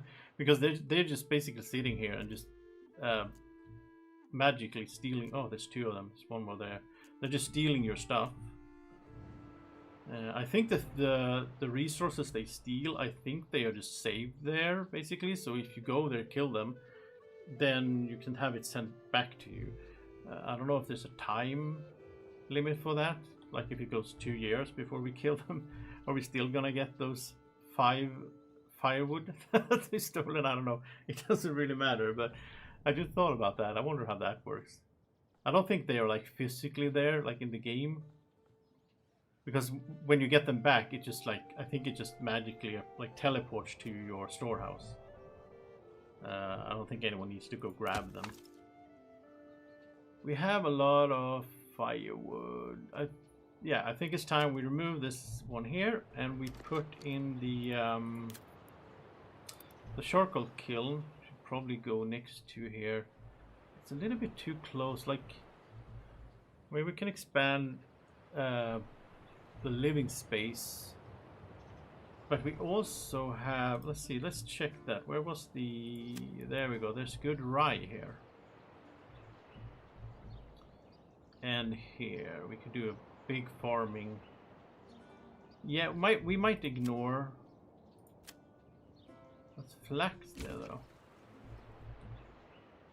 but we might ignore this rye because we have a lot of it here. And of course this is the first farming area. I mean, this is gonna just, a lot of people are gonna be fed just by this. So yeah, let's it's fine. We can build houses over there. We can go this way with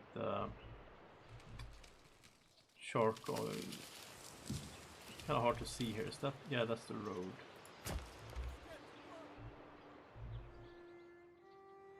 So once this is built, we just have one person pulling it in here, and then they will convert I think they will convert this like 88 firewood to double in charcoal. And at that stage, I also we'll stop having them use firewood for heating. We'll just have them use charcoal for heating. And you can control that, which is also really cool. You can like really detail control here exactly what this storehouse will pull in. What you do later on often is like you have a storehouse maybe or like a granary at the farms, and that granary only pulls in the crops, and then you remove them from here. So this granary doesn't go and pick up the crops because it doesn't make sense. So you can really like micromanage a lot of stuff in this game, which I like. And then I like that you don't have to a lot of times. You're okay even if you don't do it, but you can. Like if the game lets me min-max, but I don't have to do it. Depending on difficulty level you're playing on and everything, right? Oh, is that planks he's carrying? I was wondering what he was carrying, but it's actually planks, yeah. Building the church. I think he just puts them down here, right? In a pile, yeah. And then, yeah, then just magically the fence appears.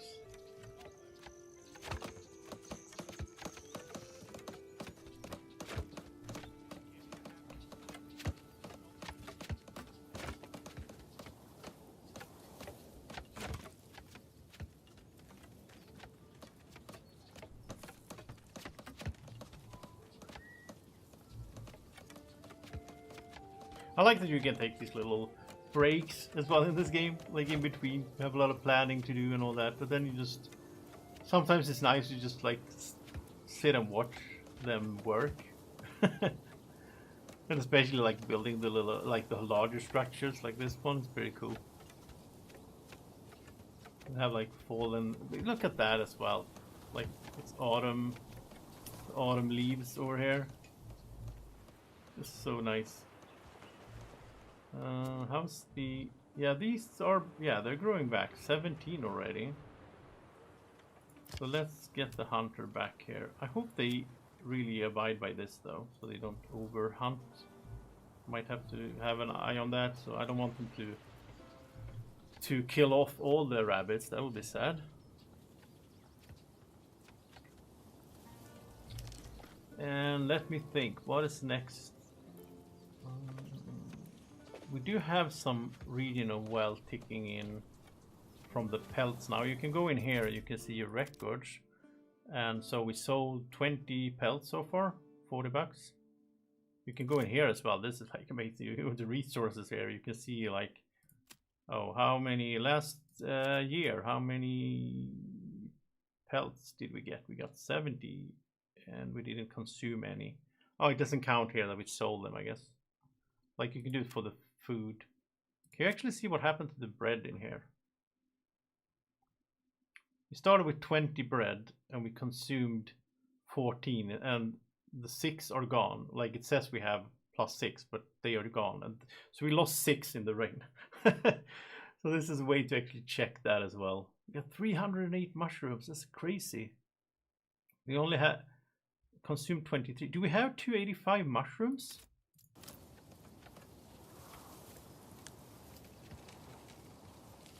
We have 179. Where did the other mushrooms go? I don't know. That's like, isn't that like almost 100? Wait, maybe it doesn't count. Are they in here? 169. 169. I don't know. Huh. Maybe we lost some mushrooms to rain as well, like if it was full. No, we shouldn't lose it if it was full there, right? Let's see, how did he do this? No, not yet.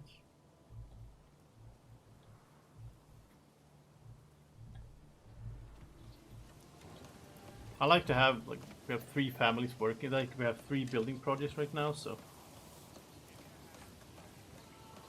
But I don't think they spread out. I think they have like a priority list in some way. Like I can set the priority of this. But if everything's on the same, if everything's on medium, I think there's still like a hidden priority list because it seems like they usually go for like building burgage plots before they do anything else. I like the church. I think is more prioritized maybe than the charcoal kiln, unless I tell them to. We might. Oh yeah, we should do this. We should get apples going because they take like. So this is November. I don't know. Like we get the first harvest in October or September, I think, next year, and then the trees are gonna be kind of small, and then I think it takes like 3 full years until they're fully grown, and we get the max out of the apples. Like what we did now was basically just like buy the seeds, so then they have to go and sow them as well. Like it doesn't happen by itself. We need like 30 and 90. It's so expensive. This is small.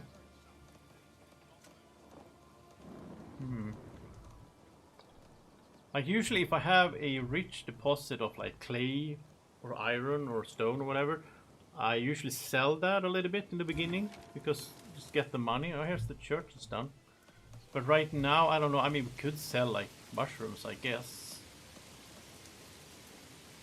We have so much food. I just don't like the idea of selling the food for some reason. Like, I like stockpiling a lot of food.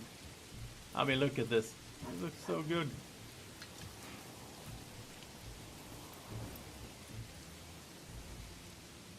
So now we should get, from the church here, we should get some approval going up from that. Not that we need it right now, but... And then we can choose different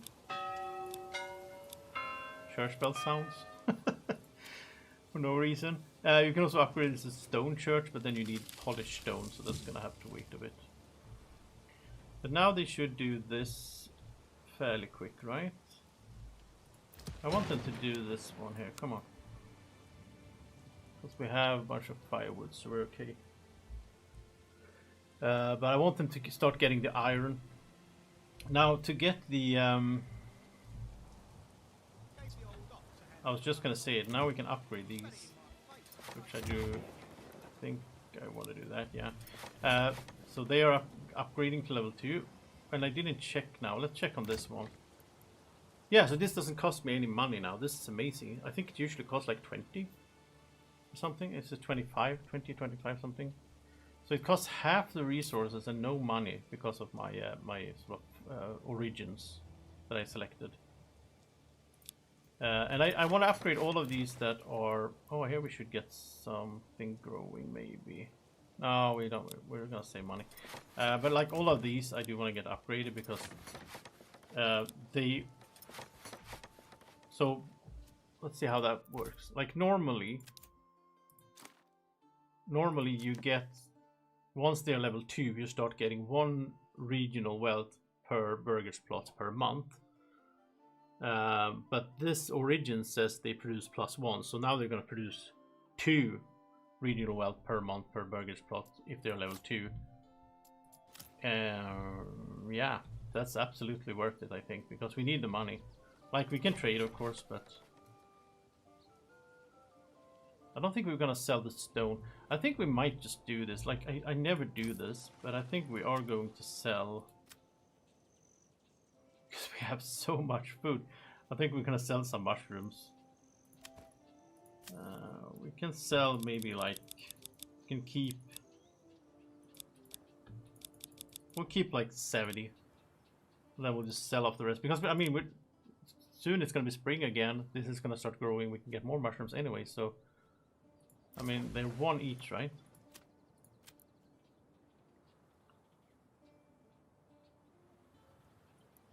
We might even do this. And for pelts, there's the pelts. I was okay. Yeah, this goes up. The price goes up the more you get, the more trade routes you get every time. So this is gonna be 40 now. But we already sold. We had 70 when I started. Like, how many? we sold 35 without having the trade route, right? So I don't think we even need to do that. We can just have our trader, basically, this family. They can do it for now, at least. Maybe when we have more things going later on, it's a good idea to do the trade route. Let's see, did they... Nobody's doing... No, they haven't delivered anything here.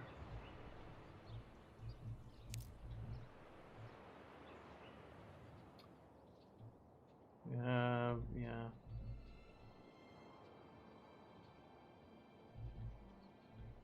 I was gonna say, yeah, I'm getting off track so much in my thought process. I was gonna say that in order for us to make spears, because that's what I was talking about with the whole, I want to get the iron. We also need to have a level 2 burgage plot and upgrade it to a blacksmith. So that needs to happen fairly soon as well here. And we need to have one for joinery, which is for the shields. Here we go. This can be level 2 now. So this will be our blacksmith, and then we'll do a joinery. And then we'll just try to get maybe like, you know, a good amount, but once we get like 20-ish pairs of shields and spears, then we can make a militia. So that's how it works here with I mean, we can make it right away. You can form a militia, and then you can have different types of units. Now we reach medium village, which doesn't mean anything right now in the game, but in the future it will unlock another one of these developments for us. That's gonna be super cool when that comes. So like we can do this spear militia here, and it says that we have 25 out of 36 maximum people that could be in the militia. So that's the husbands and the sons, basically. So out of our 37 population, 26 could be in the army. But we don't have any shields or any spears. It's really cool, the system there as well. Like let's get this going. Oh. It's really cool that like you don't have, you know, Age of Empires 2 or whatever games that I played. Like you don't have like villagers and then you have an army like separate. Your army is the same people that you see running around here doing things. So if you bring your militia out and you go fight whatever, that's gonna slow down your whole production, the whole city. You gotta be careful with that as well. And if they get killed, then you know you have fewer workers. They're gonna replenish over time, but it's a really cool system. It really feels like immersive in that sense. Oh, they made the why did they make the charcoal kiln before the mining pit when I put this on? I don't know. Maybe because it was closer. I don't know. Let's get one family in here so they can start converting. Oh yeah, I forgot. I shouldn't have done that. I should have gone in here. Well, I couldn't have done that before now. But now they will start converting the firewood into charcoal. So now I'm gonna stop them from bringing firewood in here and bringing it to the market. They're just gonna do charcoal. So when we get more firewood here, it's gonna be stored in the woodcutter's lodge, and the charcoal kiln workers can just go across the street, grab it, make it charcoal, and then the storehouse people will come and pick it up. And now this is done. I think we'll just do 3 here. Get this 115 iron.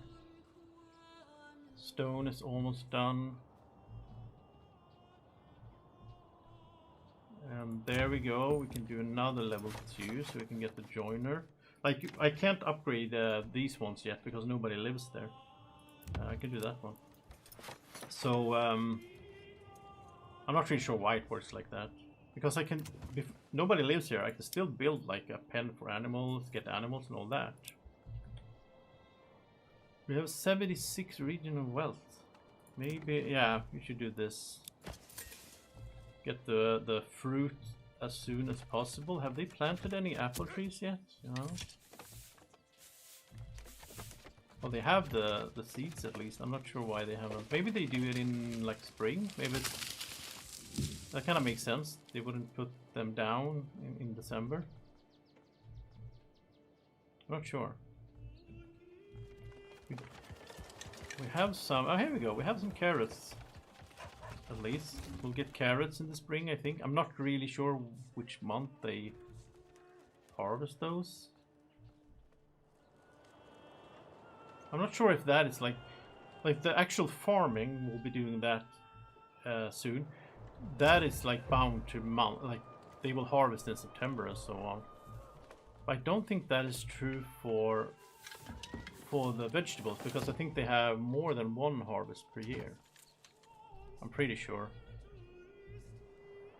Got another family moving in, so that means I'm not really sure if I should. Okay, so this. Oh yeah, they moved in somewhere where there was a spot available. So you can see here as well, like this has the whole requirements tab. So in order to go from 2 to 3, which is the new, the 3 here is new in this patch. It's gonna be fun to see how that looks. It says in level 3 generate 2 regional wealth, but 3 for us because of our regions, and they also increase living space by 1, and it unlocks new backyard extensions.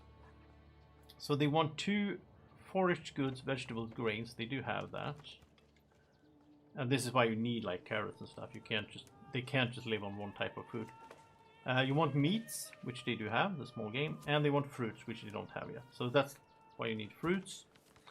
They have fuel, and then they want garments, which is clothes. In this case, then they can have shoes as well later on, but it's clothes first. They have church access. They don't have anything to drink though, so that's a big problem, and it's gonna be quite hard for us to fix because we're in a region that doesn't really have that good fertility for barley. So yeah, but that's like a later problem, really. But I am gonna upgrade these because they do bring in more regional wealth if they're level 2. And this is like a situation where if I was playing on more demanding like resource demanding, I'm not sure what the actual term for it is. Like right now I'm playing on the standard, which is like balanced, like what they need. But if they don't get these things, like they don't get the beverage, they don't get the fruits or animal produce, they're not going to be angry. Like it's not going to lower my approval. It's just going to stop me from upgrading the house. If I were playing on the harder difficulty, that would lower my approval, which means I wouldn't want a bunch of level 2s around because they would have higher demands. Demands was the word I was looking for. But since I'm playing on the normal difficulty, it doesn't hurt me to have these level 2s sitting here. There was a bug though, or like a weird, I think it's a bug, a weird thing happening early on where like they want clothes, but they don't get it. And then once I start producing clothes, I have like an invisible depth of clothes to the town. So like the first 50 clothes I produce, they just disappear. I don't know if that's in the game still. I hope not, because that was very weird. And like, I mean, if they want to have that kind of mechanic in for some, it doesn't make any sense. Like, it didn't work like that with ale. Like once I start giving them ale, it's not like they just drank 100 ale right away. So I think that was a bug, and hopefully it's fixed now. Yeah, it seems like they're stopping now. The hunters are stopping on 12, so that's good. So it can grow back a bit. The stone is almost done. How's the... Did get... Yeah, we got some iron ore. Okay, so next thing then. We need a blacksmith here, and then a joiner for the shields. But we also need a bloomery so it can smelt the iron ore into iron slabs. And this takes quite a bit of fuel as well to work. Maybe we should just put it... I mean, we can put it here. might we might need more than one in the long run. Speaking of that, we also need tools. If we take a look at the logging camp here, it has maintenance, so it needs 1 tool per year. I could boost this up to 2 per year, and that would double the production, the labor speed. Or I could go the other way. So we need 1 per year. Is there an easy way to calculate this? I guess we can go into here and see. So we started with 10 tools, just by, yeah, we okay, so we used 5 in the first year. So, well, I mean, I think the bloomery also going to need them, and I think the mining pit here is also using it. Now the mining pit is just gonna be there until the iron's gone. So like, could I just pull this? Yeah, I could just lower that, I guess.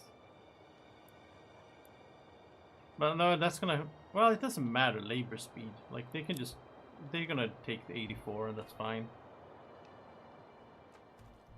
But I don't know if I should produce tools or... I mean, I'm not getting that much iron ore. So should I really... Okay, here we go. Bloomer is done. Let's get someone in there. Start getting those iron slabs so we can make spears. So we can go in the blacksmith here. You can do a few different items. You can do tools here. But... yeah, it's 1... Okay, so it's 1 iron slab, 1 plank to make 2 spears. Wait, what is it 1 for 1 on the... I think so. So then 1 iron ore becomes 2 spears. We had like 100 something.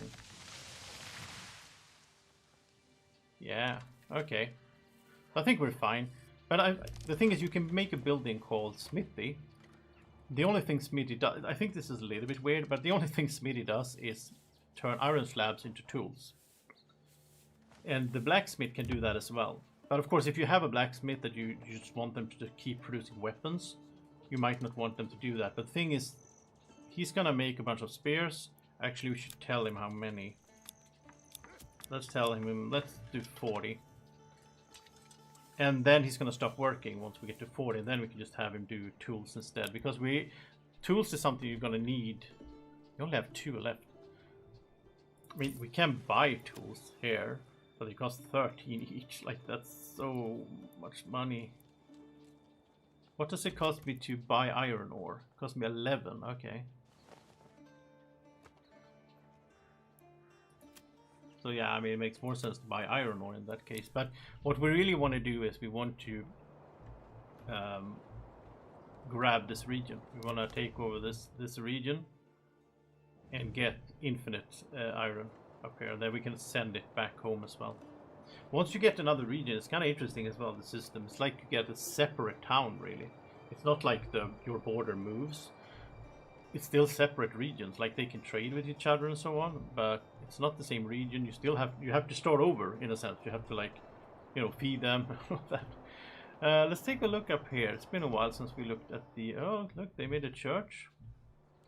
The AI up here, they have a deep mine on clay. Charcoal kiln. Wow, they cut down a lot of forest here. Did he still not get any fish? What? No, it's up here. Fisherman's hut. Okay. I started to worry. They do get that there. Okay. Trading post. Yeah. I mean, it looks pretty good. I wonder if they don't have a manor yet, right? No. We should build a manor as well. Like, the manor is... I don't think it's that expensive. I think we can build our manor. Like, the manor is a separate type of building where, like, you can build the manor itself. That makes it so you can do taxation. And you get a retinue, like 5 soldiers or 5 knights. Then you can expand on that, so you can have more retinue and you can make a castle with walls and everything, which is just basically for cosmetics. So like, it's cool to have. It does, you don't really need that, but yeah, maybe we should do the manor now. We have a lot of downtime in like January. We're gonna do some farming, maybe, you know, March. So let's say I do want a castle in the long run. I'm thinking like, where would we get attacked from? I mean, it's either here or there. But we're gonna have the fields here, like farming. And I'm thinking that the town will sort of grow in this area as they keep chopping. We'll keep growing the town and a bit here. And then we'll have another farm area over here maybe. So maybe by the water, maybe here. It looks nice. Have a castle over here. Just probably want it to be like in line with the road, maybe like this. We don't want it at the road because we want to have some room for the castle later on. So we'll place it like this. And then you can also basically, I could sit here for like half an hour now and just plan out my whole castle, and then that's fine. Like and then later on when I have the resources for it, I could commit to it. But yeah, we'll have it up here, and we have a road. Doesn't it connect here? We'll have a road like this. And again, like the castle is, it's mostly, it's like almost it's almost only for looking cool and being immersive. You can have archers on castle walls, and they can shoot from them, and you can defend from a castle. The problem is, when we get raided, we don't know, they might come from this direction, and then we can't sit in the castle and wait for them because they're gonna burn down the town. So, and you can't like really, I hope in the long run that you can make like city walls, maybe like walls here, and then you can have walls up here, and you can, you know, defend on different spots. But we're not there yet, so.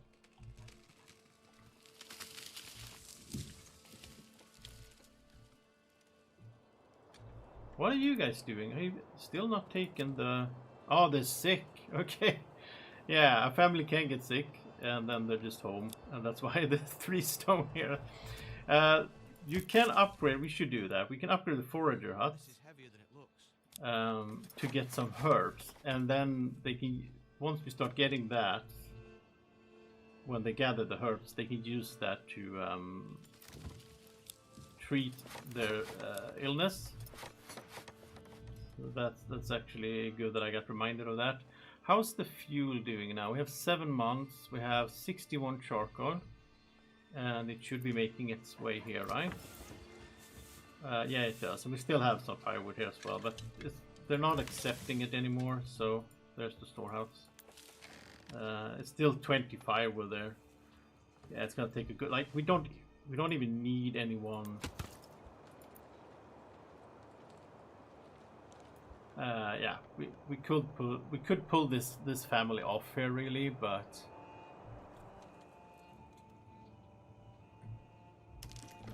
building bird. This goes so quick. I'm not used. Like they must have sped that up. Like we're getting so many people. So quickly. I'm not really like ready for that. I'm like building a little bit, and I think, yeah, it's fine. We're gonna have a lot of time before anyone moves in anyway. But all of a sudden, we don't have any available burgage plots. How would I go about getting? If I don't want a double one, but I want a huge area, or sort of huge area here for fruit. I guess it's good to have a double anyway for the fruit, because it's good to have 2 families living there, because when they only have September to harvest the fruit, and later on when the trees have grown a bit, it's going to take them a while to harvest the orchard. So So I guess it's a good idea to. It's really hard to see when it's winter. Let's see where is the line. Why can't you do? Oh, there we go.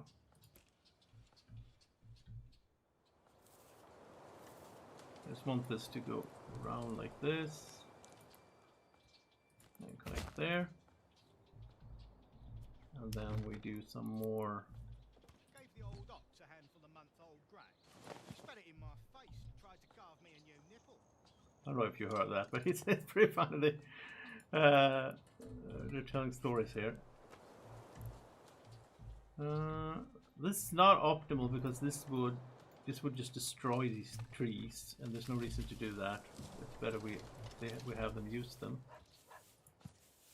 Guess we could go here maybe, like that's good. I might even like plan out.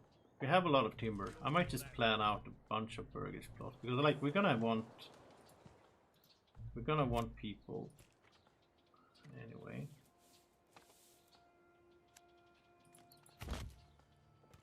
But I like doing it in sections like this so we don't. Rain or snow, there's still work.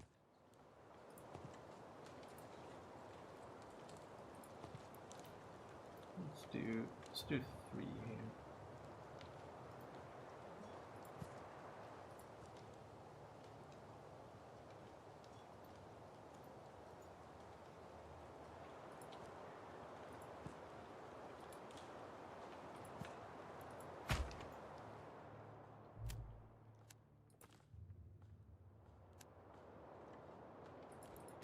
And again, I like doing it a little bit like off grid or like off, like not do it symmetrical. Just makes it look more natural how you would be building. I know some people have a hard time with that, but you can do if you want to. You can do it very symmetrical, very organized. These people are. Oh no, they're fine now. They're transporting. Okay, they are back, recovering. That's good. And down here, we're getting iron.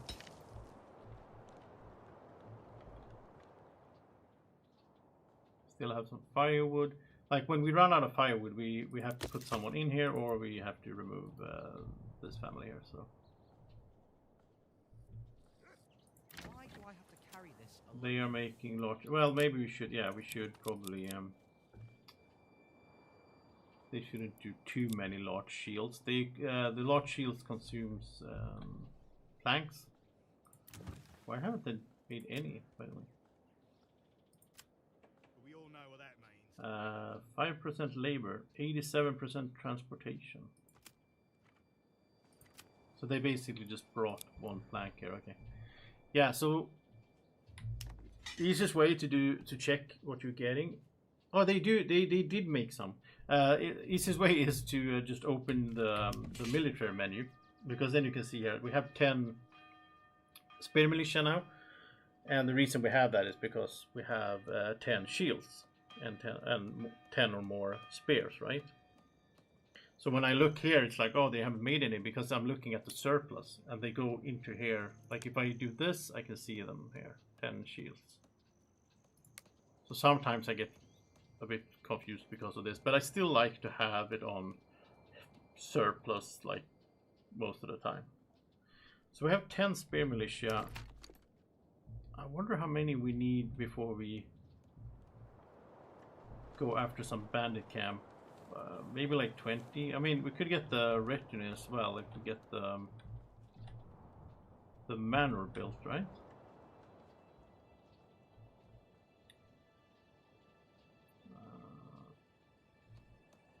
We only have 5 months of food, but we've been selling how many? Yeah, we sold 47 mushrooms. So, I mean, 5 months is fine in February, but we do have some money. I think we should just get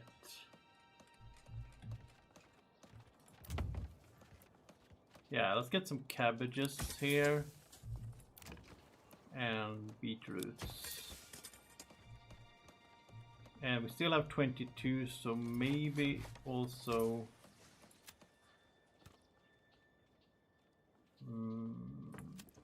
what was that? Was it the...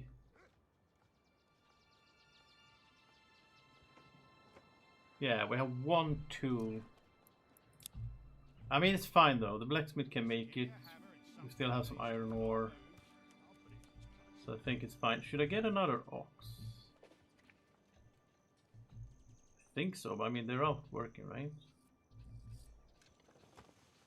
So we need to do... Oh, no. Because we upgraded these to the stables. So we have 4 spots, so we can have no problem getting another ox.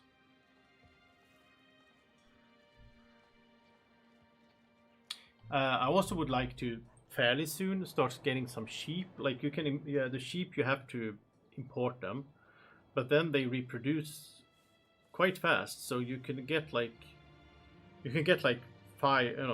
10 sheep, and then just leave them for a few years. You get a bunch of lambs, which becomes more sheep, and so on.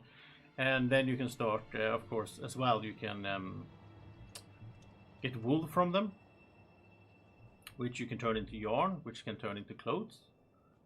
And if you get if you have too many at some stage, you also can get a butcher and start getting some mutton. So yeah, it's not a bad idea. I do like the sheep, but like just from a strategy perspective, it's good. Like I think they cost 30 coins each. But like you don't want to buy like 100. It's much better to just pretty early buy a few and then just let them reproduce, and then yeah, you can get a lot of them.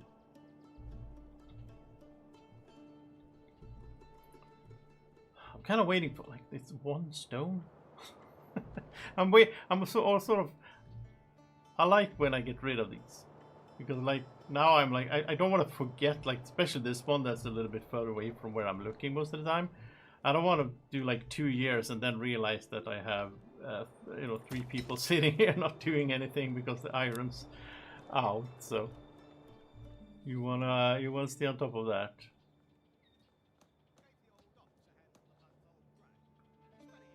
I could take a little peek at... Yeah, it seems like the stream is running nicely. That is great. I'm not sure about, like, it's been a little while since they changed a lot of stuff on YouTube. I hope you guys watching are not getting a bunch of ads. Like, I don't want you to get ads basically at all if I can avoid it. Like, those ads are gonna make me like pennies, so like it doesn't matter. So basically, if you get ads, please tell me, because I set it to like the lowest setting, but I don't think I can remove it like totally. Well, I can remove the ads totally if I want to, but if I want to have ads for, like, I don't want to have ads for live streams. I want to have, I don't mind having a bit of ads in the vlog, or like most people will watch this after it's been live streamed. And I think, like, at least for myself, if I'm watching a vlog of a live stream or if I'm watching a video, I don't mind a little bit of ads.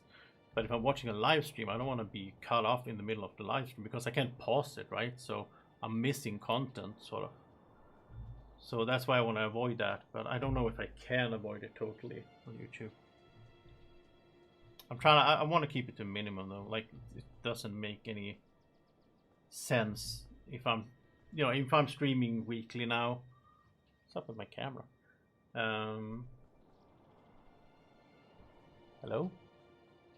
What? Why did my camera freak out all of a sudden? I don't know what happened there.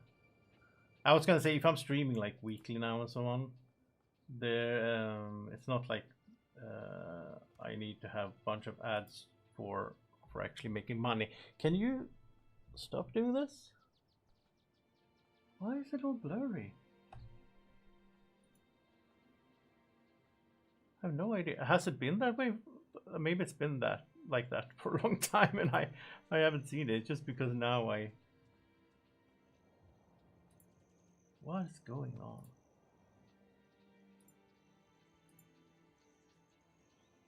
Okay, I think yeah, now it's back. Yeah, you don't need to see me actually at all. I was considering not having the green screen me on here at all in this game because like, but I mean it's nice I guess communicating and all that.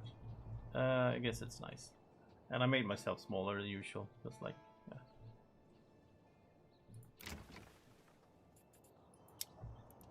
We have so much food that I'm not sure. Like usually I go for some animal pens and get some pigs.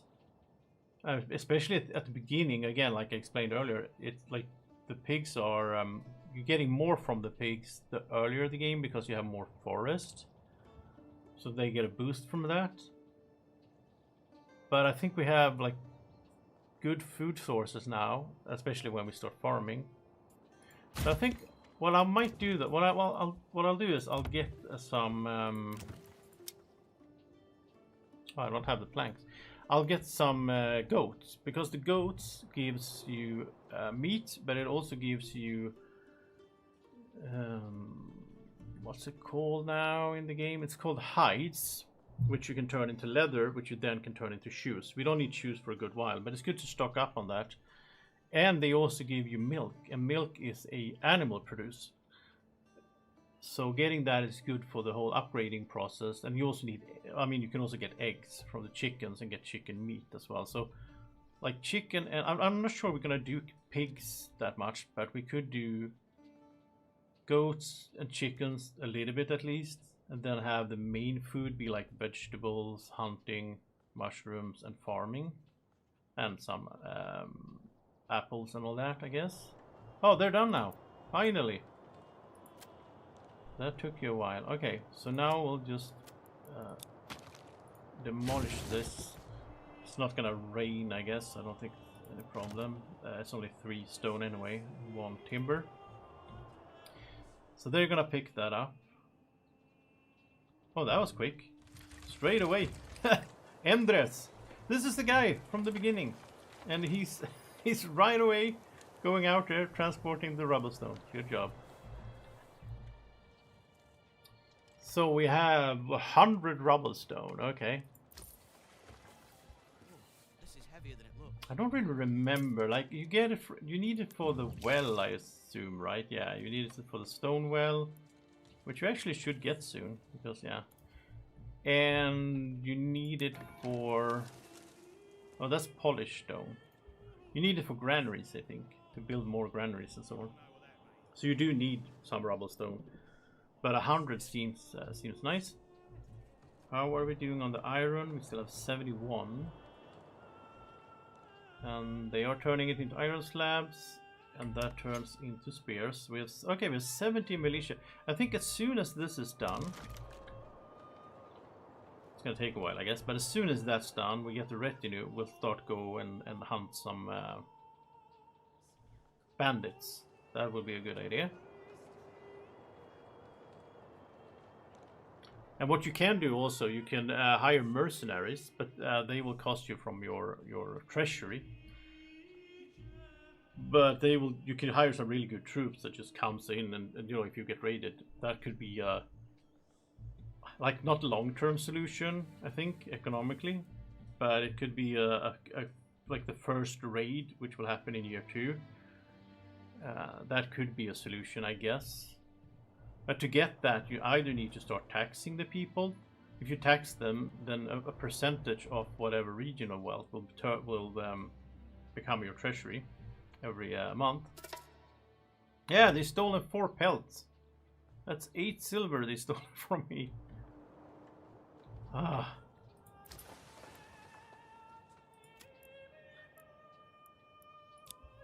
Or you have to beat some bandits, and you can get that into your treasury, which I think is what we're going to do once we start beating them. To just have a little bit of treasury, so that if we need to, we can hire some mercenaries. I don't know if, like, this guy is gonna start, like, claiming other regions as well, and they can try to claim, like, our home region in which case we would lose the game if they succeeded in doing that. But I mean, that would be far away, I guess, before they try that. I wonder. Oh, now look at this! They built the manor up on the hill here. Oh, look! Look at their people can't get up. That was a bad placement. Now you get stuck NPCs. They're just. Oh, you're gonna love some computer games, right? Oh, you can actually see their upgrades and stuff. Why can't I see like what they can upgrade? I mean, I can't click them. That's interesting. I can see how many workers they have in different. Yeah. Huh. What was done there? What's it? Oh, it was here. No, it was this one. I think these might be, we might do chicken and goats. Didn't they? Oh no, I didn't have the planks. That's why I never upgraded that one. What's going on with our planks? Are they stuck? 22% productivity. Yeah, they're spending 63% of their time on their extensions. So what you can do that is you can see where they live. So okay, so they live here, and they are the people that have carrots planted. So they are spending time on the carrots, and might not, you know, focus all the time on the saw pit. So what you can do is you can move people around.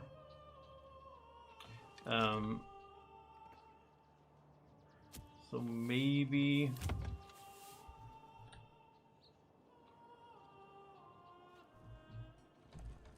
I don't know. Do we have any? I think we should have some, like all of these. I don't think. Yeah, I don't think we have. We have like this one here. So they are hunters. So yeah, we can remove this person on the saw pit. Then these people will just have like goats, and they don't really need to do anything with the goats. They're kind of doing their own thing.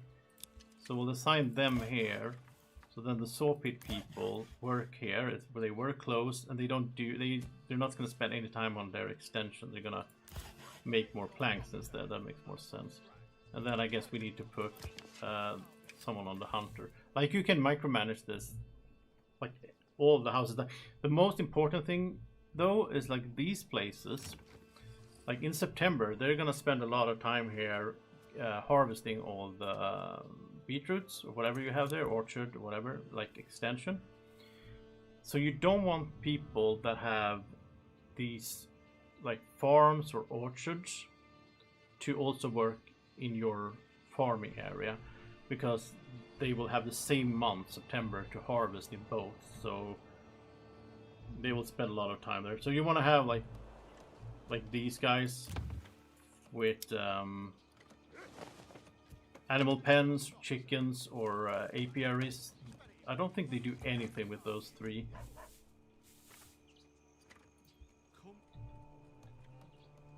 Because I'm not getting any planks here for a while, I guess.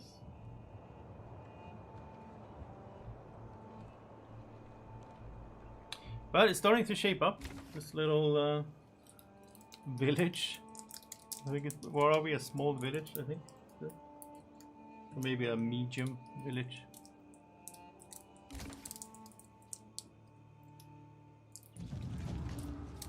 Another bandit camp. Okay. We'll see. As soon as they are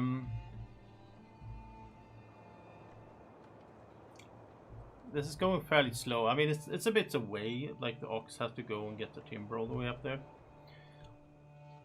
As soon as they're done with the manor, we have 17 militia. Yeah, so like both of these things are. It's the shields that are holding us back, and the shields need planks as well. So yeah, okay, now here we go. We're starting to. Yeah, there we go. They are making planks now. Oh, new message. So this is telling us that there's some raiders near, and basically, yeah, we want to track. I don't know why we'll. Yeah, we want to track their movements. Why would we not want to do that? So now we have 1 year. So yeah, and we're hitting exactly. This is 1 year from when we started, March 1. So in 1 year, we will get attacked, and we should have no issue in 1 year here to make, you know, maybe 2 or 3 units, and then have a retinue as well. But I still like having it there.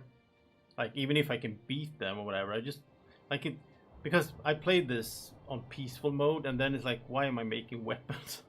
Like, there's no point. And if I'm not making weapons, then why am I, you know, building this population that's mining and all that? Like, you need to have it there, but I don't like it if I spend too much time. Like, if I could have like 3 opponents here and the Baron, and they would all be like claiming stuff, trying to take my home area, it would be I would probably lose, but it would also be less fun for me, I think, because I like this whole building and just chilling and all that, and then have a little bit of combat in between.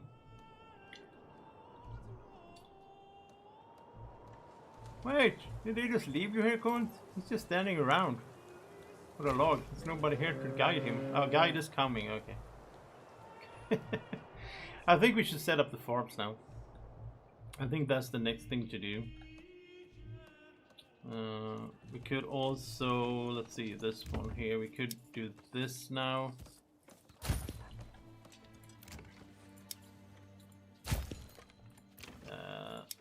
We don't have the money for all of them, but we can at least start getting goats. What is it? 25 for goats, okay.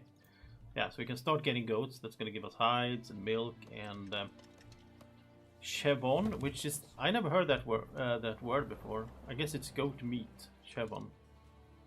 Sounds like a French word or something. I don't know, again, like old, either it's like just me not know, I mean, I don't know all English words, obviously. I'm a Swede, but it could also be like some old like medieval word for goat meat that people not really use in modern times. I don't know. Wild animals, we have a hunter, but we don't have now 16. We're gonna get a forager here. How's the... Okay, we're almost hitting the max on capacity for these two, so we might need to put more people there soon. And now it says, like, this is also interesting. So now it says we only have 52% food variety, because they want 3 different types of foods now, because they're level 2. But they don't, like, they want it in order for us to be able to upgrade them to level 3. They don't want it in order to not get mad at us and lower the approval. So this looks a little bit weird when you do it this way. Like I played before with like high demands and whatever, and then it made more sense in a way. Same here, like it looks like they are not pleased here, but it's only because they don't have clothes. They have firewood and charcoal, which is the important part, because if they didn't have that, then they would start getting angry. So, all right, let's start this up. Let's start with we can start with the flax. That was here, and let's see how big is this. I mean, this is good. 0.7 Morgan. Morgan is also a word that I never heard before I played this game. I had no idea what a Morgan was, but it's like a old like medieval time measurement of area, I guess. So there we go. And then we'll remove this. How big is this? Do you see it somehow? This would be crazy to just run this field. I don't think that would work. Let's demolish this. And actually, we can demolish this as well. We know where the area is. And then we'll start... We'll have this one for flax. And then the way it's also cool, like Hallertau, the board game, if you play that one, you can't just keep farming because the fertility will go down in the soil, right? So you need to have the fields fallow and then balance that out. So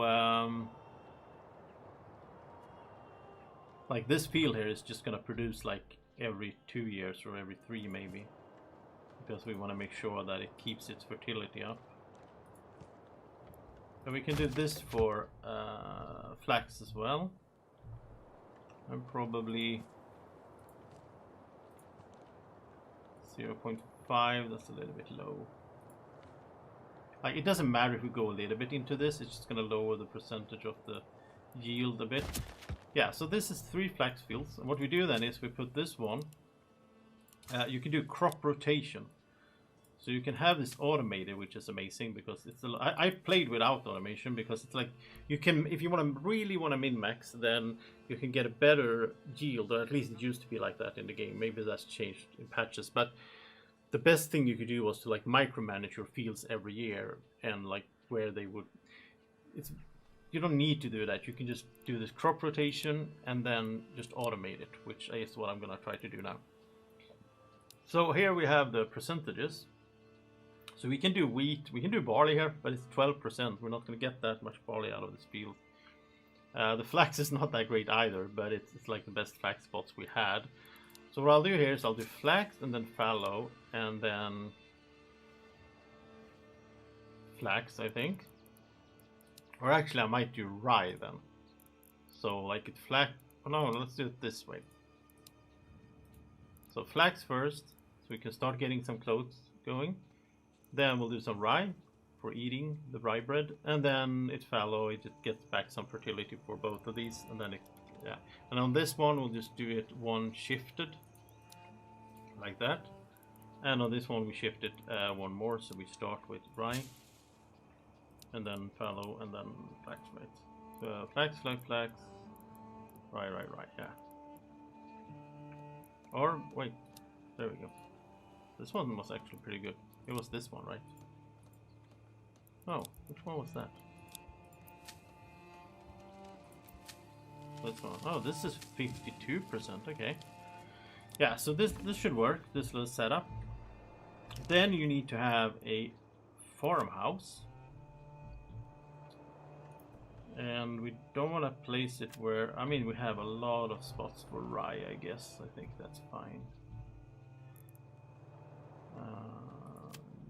Yeah, might get a little bit of barley out of this as well, but yeah. Anyway, let's do the farmhouse here. It just makes most sense to have it in the intersection here. So you're gonna put the people in the farmhouse, and they're gonna go to the fields, and then you want to have multiple farmhouses as you get more fields, so they don't have to go run around too far. And also, they will, when they harvest, they will bring it to the farmhouse. So that's, it's also important to not have it too far away. Then we want to have a windmill later on to grind the grain, but we don't need that right now. We can just put like, let's do this. We can just put like 2 people here, and they will plow and so on. Now, one thing is you can have the oxen pull the plow, which is very good.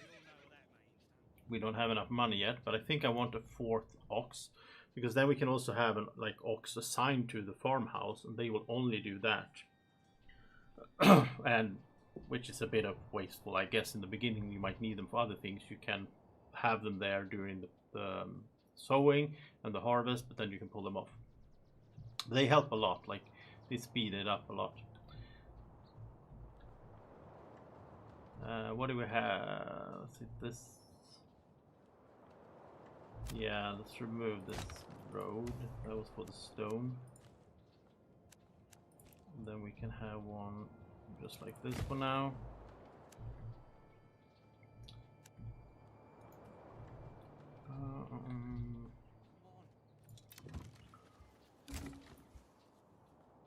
I'm starting to think, is there anything else we can sell?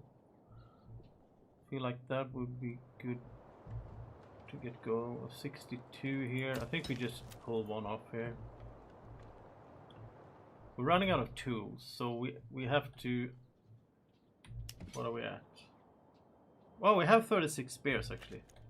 So blacksmith can start making tools instead of. I don't really care if they just use up all the iron for this, right? I mean, we have 36. I mean, we need more spears in the long run, but yeah, they can just make tools for the, what is that, 19, like, we'll just set it to 50 or something. We might lose some troops as well, but then we need more spears again. Because they don't really pick it up. Like, if you... that would be cool as well if they implemented, like, if you defeat a bunch of enemies, you can't take their weapons and armor and so on. I mean, at least the weapons would be nice if you could take. That would make sense.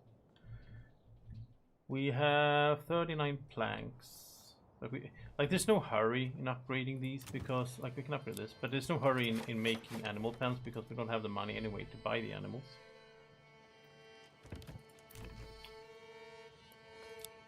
That.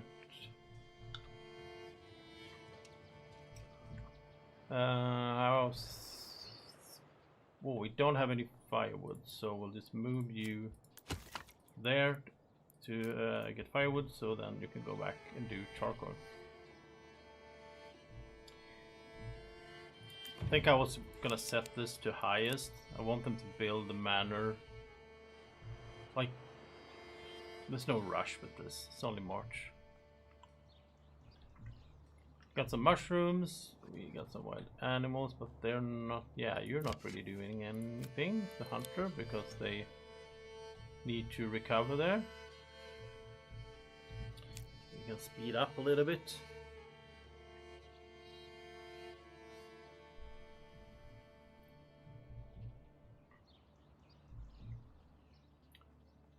So yeah, so once we get to 20 regional wealth, I'll get another ox. Because, like, even without the farming, we have 3 now, but, like, we're building multiple things, and also the saw pit constantly needs it, right? And the lumber mill also needs it, like, together.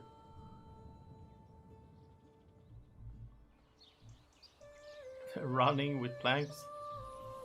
Yeah, I don't know why they're not using the hand cart, like having hand carts for this. I don't think I ever seen them do that. I think they always just run with like planks or stone or whatever they need. Like if I were the actual Manor Lord here, like before we built any of this, I would just have them build a bunch of hand carts, or even have, you know, like wagons. You know, that might, maybe that comes in the future in the game. Why? I mean, we can have horses. So why don't we have wagons? Or have oxen, you know, have a wagon. People shouldn't be running around with like 5 planks on their shoulder, you know, that doesn't make sense. Like 3, I think. It might actually be only 1. I don't know how many planks they can carry. It looks like 3, but it might just be the animation. So. Summer's coming soon, and soon the beating sun. Summer's coming soon, yeah, I hope so in real life as well. Hunter, yeah, we can get the hunter back here. Like, you don't need to do this. Like, I could have left him there, and then he wouldn't have been carrying planks here, and I would have lost, like, you know, 1 day of progress. You know, like, it's all about how much you want to min-max. I'm gonna keep upgrading these though, because we do get money. Now we got 37, 47. Okay, let's get the 4th ox, and we can also get more goats. That was 25. That's fine. And I think we'll also, let's see, April. We have 31 now. Militia, that's nice. Yeah, so we'll have a full. We'll soon have a full group together with 5 knights or whatever from the retinue. I don't know if they're knights really, but they're like more armored soldiers with swords and stuff. Here we go. Okay, so let's slow it down, and I'm going to show you a little bit here. How we can get taxes now going, land tax or tithe. Tithe is food that you give to the church, so it's like percentage of surplus food, which could be a thing later on because we can produce a lot of food in this region. So we might do that because you need the influence. We have 250. You get 250 for building your manor. You need 1,000 to claim another region, or 2,000 if it belongs to another player, which is the AI, right? So we might need, I mean, we're gonna need a bit of that, but the land tax is based on regional wealth, and we really don't have any regional wealth. Like we get maybe 100 and we spend it, and we get, you know, so it doesn't make any sense to use to have any tax now, because that will lower sorry, that will lower the approval. But later on it will be good.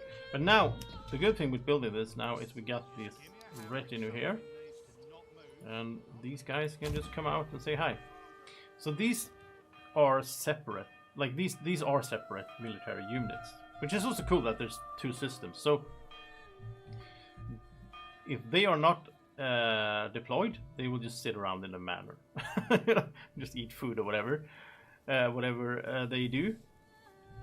So basically these guys you could have just out here all the time if you want to, because it doesn't affect anything else. These ones though, this is the actual villagers that are working, so we don't want to deploy them until it's time to use them, right? And the funny thing is, I can just show you if you haven't seen it before. It's not something I usually do, but you have to disband them first, yeah. But you can customize them, so you can like you can choose like what how they will look, what kind of weapon they will have, what kind of helmet, and then colors and everything. So you can do them like color coordinated, which is kind of, you know, it's kind of cool. And then here it's like a system for like getting experience, expertise, like leveling up. That would be very cool if they, you know, it's been 2 years. I don't know when they're gonna implement this, but I would like to see that. The only thing really you want to do with them right now, except just make them look cool, is you can buy more. If you have 50 in your treasury, you can go up to 12 or even 24 if you build a tower next to your manor. And then you can buy them better armor, and they can become really strong if you get this. So you can import that, or you can make the armor yourself with your armor maker, what's it called, armory, and then you can buy it from yourself, sort of like from the region. So you use your treasury to buy it, and then the money goes into regional wealth. So that's pretty cool. But yeah, that's later. Now they will just be hunting some bandits. And yeah, they're not out here. I need to deploy them again. Like, you can't customize them and they just teleport back there. You can't customize them if they are out, right? Which makes sense. So 2 more. We're waiting for 2 shields, I think, and then we'll start hunting some bandits. It's gonna be fun. Should upgrade this as well. I almost forgot that. They do need water. And we have some firewood now, so we can micromanage you back there. Make charcoal instead. We have a lot, but mushrooms are looking okay. They stole 8 charcoal.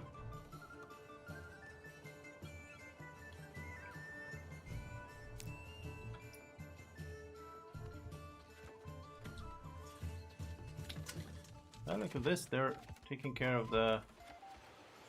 What is this? Is this, oh, it's the what's it called? Beetroots. And here we have the cabbage.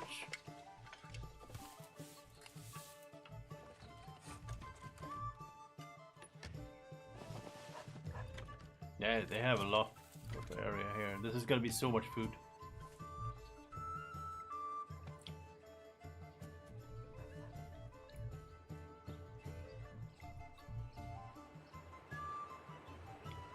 There are a lot of people not doing anything right now. I'm just trying to think. What do we need? I think we'll go for... yeah, I think it's time to do 2 things here. Get another logging camp, like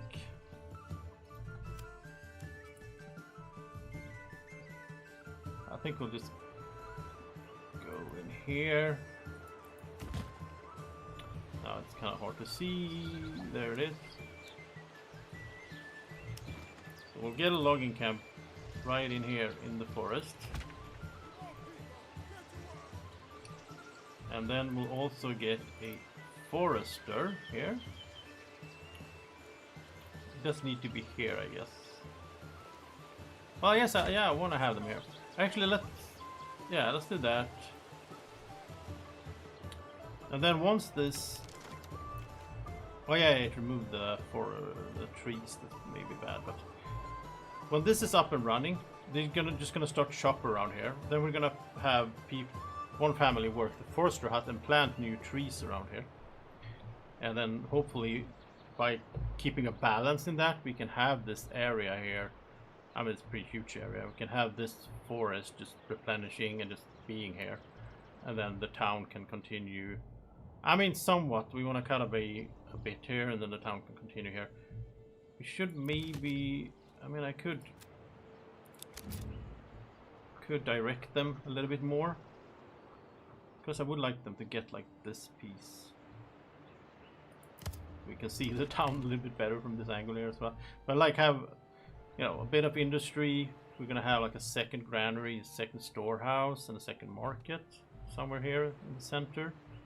And this might turn into farming, like later on. I might just have this granary not do all the food types and everything, just do like farming stuff and like, well, I guess these two. Yeah, we'll see. We'll see. How are we doing?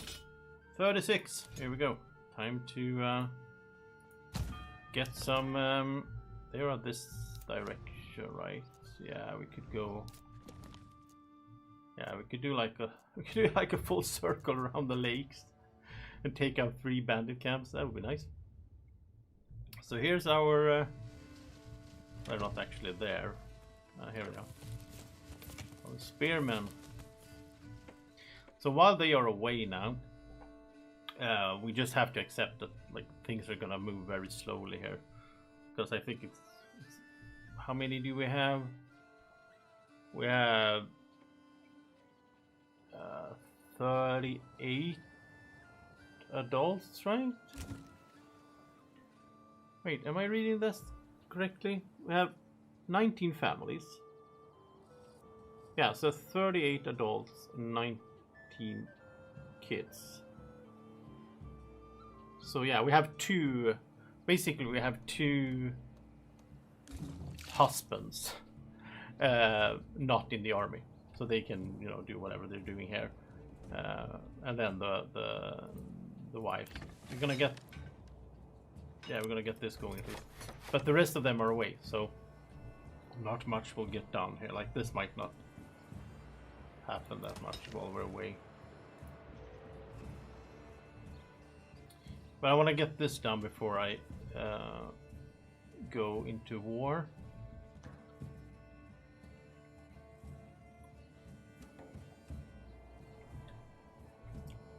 Maybe this as well.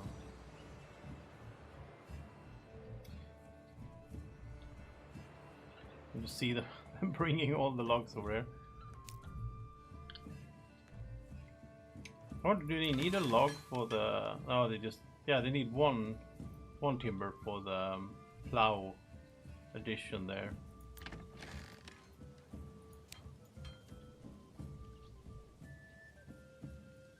So this is kind of wasteful. You don't want to have them standing around like this. I don't know why I'm doing that. That's not very optimal. And yeah, we can just start moving. Like, what am I waiting for? They can start moving. Make sure they don't run though. There's no reason to run here and just gonna make them tired. They can move up there.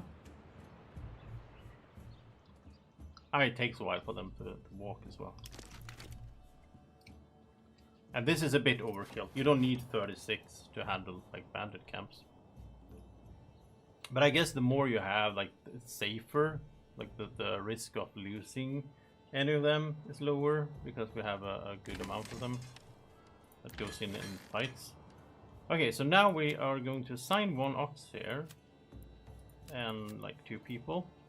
and then they're gonna take the ox and start plowing, but the field that the ox is plowing, it sort of occupies, like the people are not gonna be on it at the same time.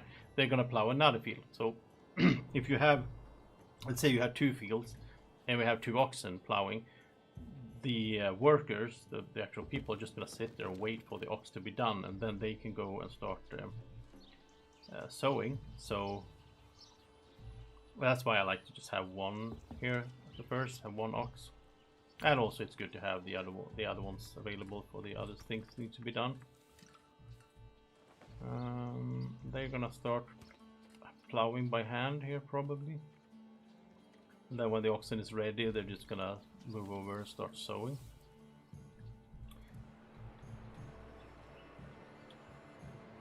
And when we get this done here, let's get maybe 2 people in here.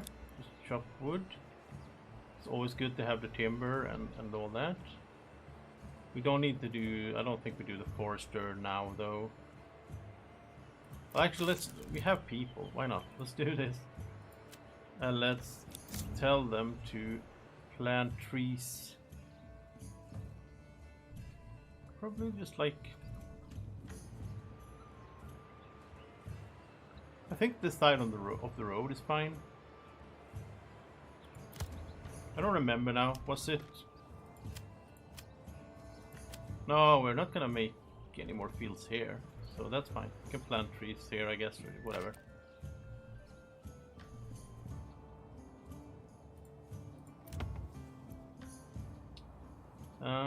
This one we want orchard. 44, so we can get another goat. I think you actually get 2 goats for the price. There we go. We have Madalena and Anna. The goat is waiting. Kind of sad. It's just waiting, and then we just like slaughter it. Well, I mean, it gets to live for a while and produce some milk first. I guess that's how it actually works for most goats in this world. We're getting close to capacity here, so we're gonna need another granary worker sometime soon. So this is looking nice here. Just plowing. And this one is gonna be fallow, which kind of, in a sense, doesn't make sense to have a fallow field the first year, right? I mean, it makes sense later on, but could we do like, we can do like barley here or something? We can do barley here now, because they have different fertility. I didn't see that before, that we had that good, like 21% barley. Good, but you know, something. This is like 12. Because like they will recover. This is also 21. Let's have barley there as well then. So in the barley year, the rye will recover, and the flax and so on. You can just do it on all 3. I mean, this. I wonder if it's. I think the fallow regenerates more, because otherwise there's no reason to. Otherwise you just do this, right? Like, why would you ever fallow? I'm not sure. I'm gonna try it like this. I'm pretty sure that it regenerates fertility if it's not that type. Like, I do know you can't have rye and wheat into like consecutive years, because, well, you can, but it's gonna be really bad because they share the same. I don't know what the word would be for it. Fertility pool, whatever. But I think if you switch it up with like barley and flax, I think you're fine. We have 54. I don't know if we do. I'm not sure if we're gonna do quinces, like, because we don't need fruit right now. We have other food. I think we'll just wait on that. We'll get more goats instead. That's good. We'll also get. I feel like I kind of forgot the military now. What are you guys doing? It's very easy to do that. And now, once you get close to, I think it's kind of silly, but once you get close to a bandit camp, they rush out in a straight line for your troops. No thought about like what's the best strategy here or whatever. Do we have a chance to beat these guys? They just rush out. Like I think it would make more sense if I would have to like go in and meet them here, and maybe they were like hiding in the, maybe I didn't know. Is it one? Is it two? How many are they? Maybe they are archers hiding. Whatever, something like that would be cool. But for now, it's a game. So for now, it's like, yeah, they always do the exact same thing, and you can prepare for it. So you can bring your troops, and you can position them in a good way, and wait for them to come. It's like, I think they need to like see you or whatever. Something triggers that they start moving, like distance or... And they haven't spotted me yet, it seems like. Maybe I need to be in the same region. Maybe that's the thing. No, I don't think it is. Oh, by the way, I wanted to try something earlier. No, not run. I want to go here. I want to click R. I want to see, can I build a bridge here? It says not enough goods. 165 planks. Maybe I can make a bridge here then. That would be so cool if I take over this region. I can just have a bridge and just have... Oh no, they are right on top of me.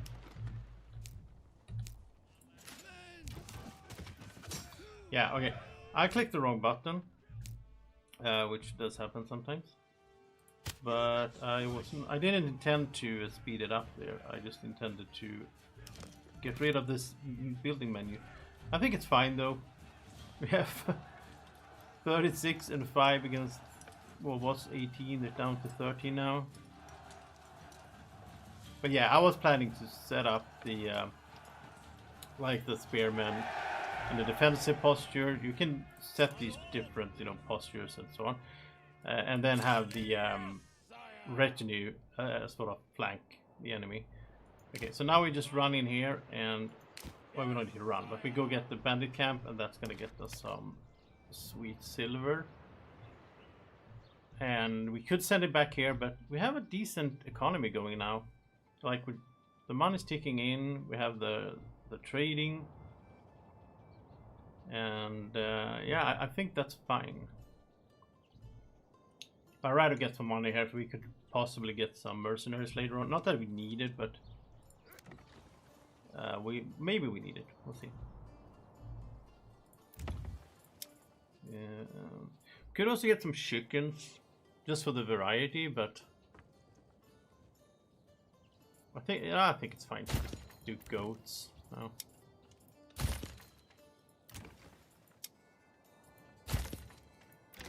They're kind of similar, like the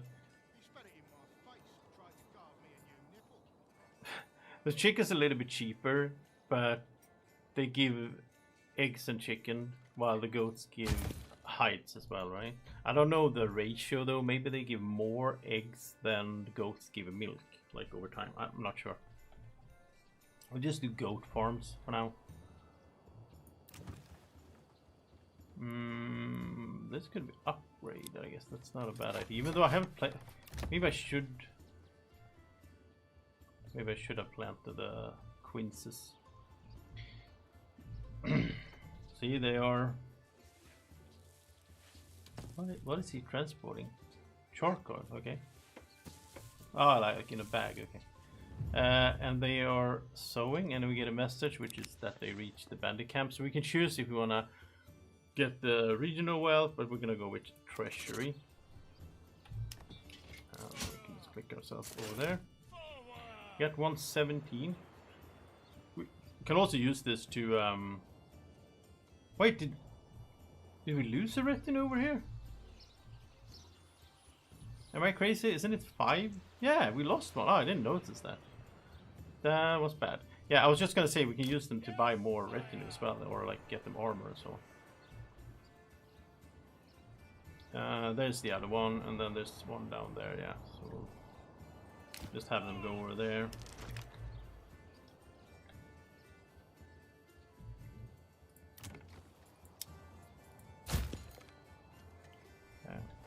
making planks now, no issue. But I think, like right now, this guy in here is not doing anything, so he's gonna go do whatever's needed.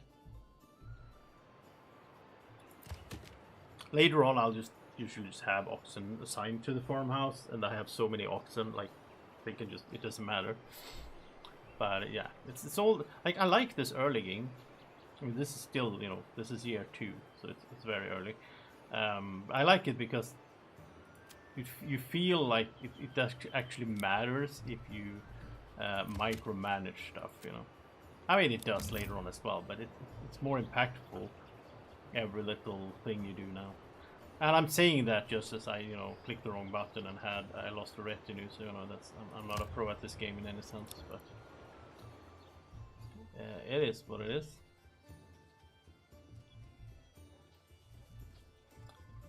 Well, this little farm looks good. We should probably get like another hunter because they are replenishing so quickly. Wait, was that in the, wasn't that in the in this? What? No, that was, no, that was another one here, right? Yeah, this was importing iron was cheaper. And upgrading, yeah, okay.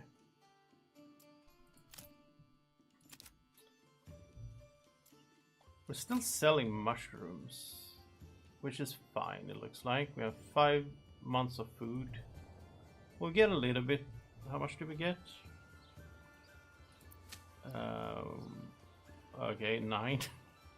Okay, that's not that much. I was gonna say we get some rye, but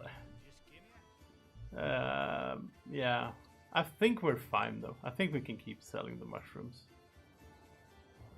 We'll also get some, you know, we'll get some vegetables. We have some beetroots already, and then we'll also get, it's not much, you can see the trees here now. We get a little bit of fruit as well, so. And the good thing is we can keep, you know, hunting through the winter.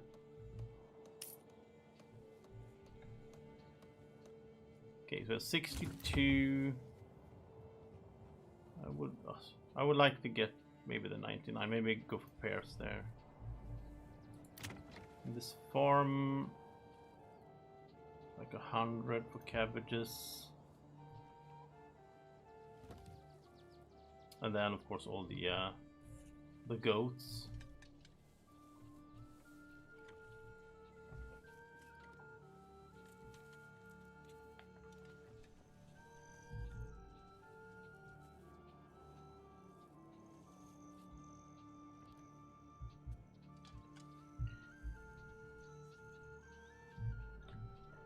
Let's see how the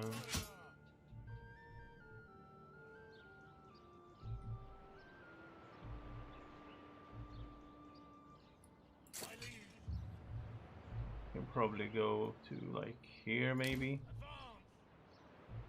They'll come down here. Haven't seen anything from these guys yet. Like they haven't been hunting. I thought they might be out there going for some bandit camps. It doesn't seem so. They're really chopping away a lot. Like how? They have a woodcutter, right? And the logging camp. I mean, they really chopped a lot. Maybe that's just like those. No. Are they getting the berries? Yeah, they are. Maybe they don't have like any kind of limit. Like they just keep, you know, 3 people on the logging camp and 2 here. Like I don't know. Maybe the balance is off there or something.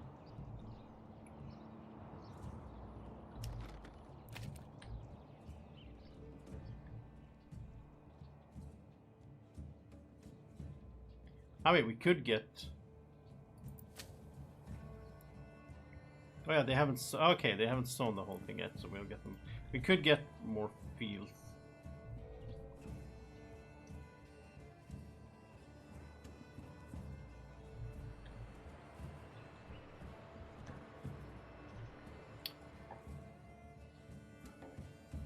Well, I mean, it's getting kind of late here. Oh, not late, but I've been streaming. Yeah, we're getting close to 4 hours. I think I might do. What I might do is I'll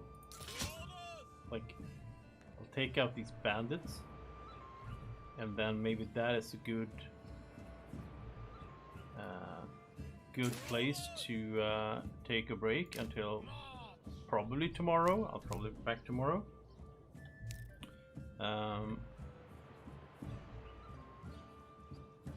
Might do I don't think I'm gonna do only streaming on the weekends, but yeah, at least the weekends I should do some streaming on. I also want to, of course, mix in other stuff as well.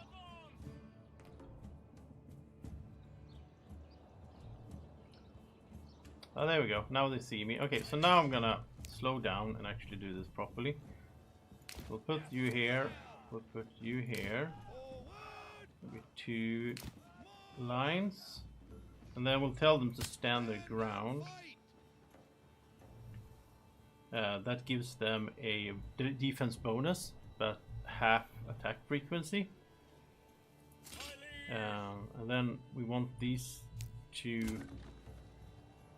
We want them to go straight in here. And then these retinue will flank. But it looks like they are going for the retinue, I would say. So we'll just lure them in here.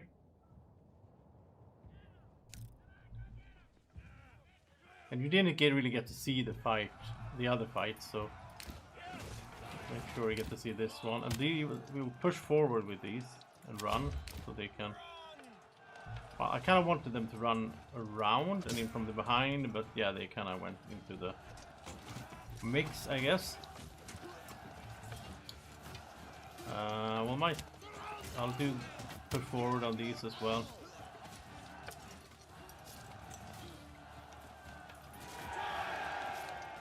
There we go, and we didn't lose anyone now. I think the most important thing is to have them on. Now we don't want to run. Can I choose to not run? There we go. You should have them. You have them on the stand ground, so they have double defense when they get attacked. And then you can switch it over to push forward, so they can break, because you want to lower the enemy's morale, right? So. It's mostly how you win. You never kill a whole squad of enemies, almost. It's mostly you just kill half of them, and the other ones are... Because you have my guys have that as well, a morale meter, which are affected by different things. I think if they have dead friendlies next to them, that goes down and so on. Mine is up because of experience. That's interesting as well. I got experience from winning the battles here. Well, this takes a while for them to walk, so let's go home and see if there's anything we need to do. The fields are not done yet. Mushrooms. We could maybe get another person on there, or family. The market looks okay. I don't know why the capacity went down. Is it because...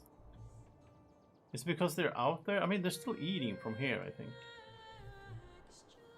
I know that the army eats where they are on the map, not where they come from. Because I mean, you can have militia that come from different regions, and they can all meet up, and they can go to another region, and they consume food, but it's not going to be based on where they came from. It's going to be based on where they are, right? But now they're out here, I don't know how they're eating. They're not eating from this region, obviously, so I'll take that to treasury. Up to 227. I wonder if that's random, how much you get. I got 110. I got 117 on the first one. I don't know how that's calculated.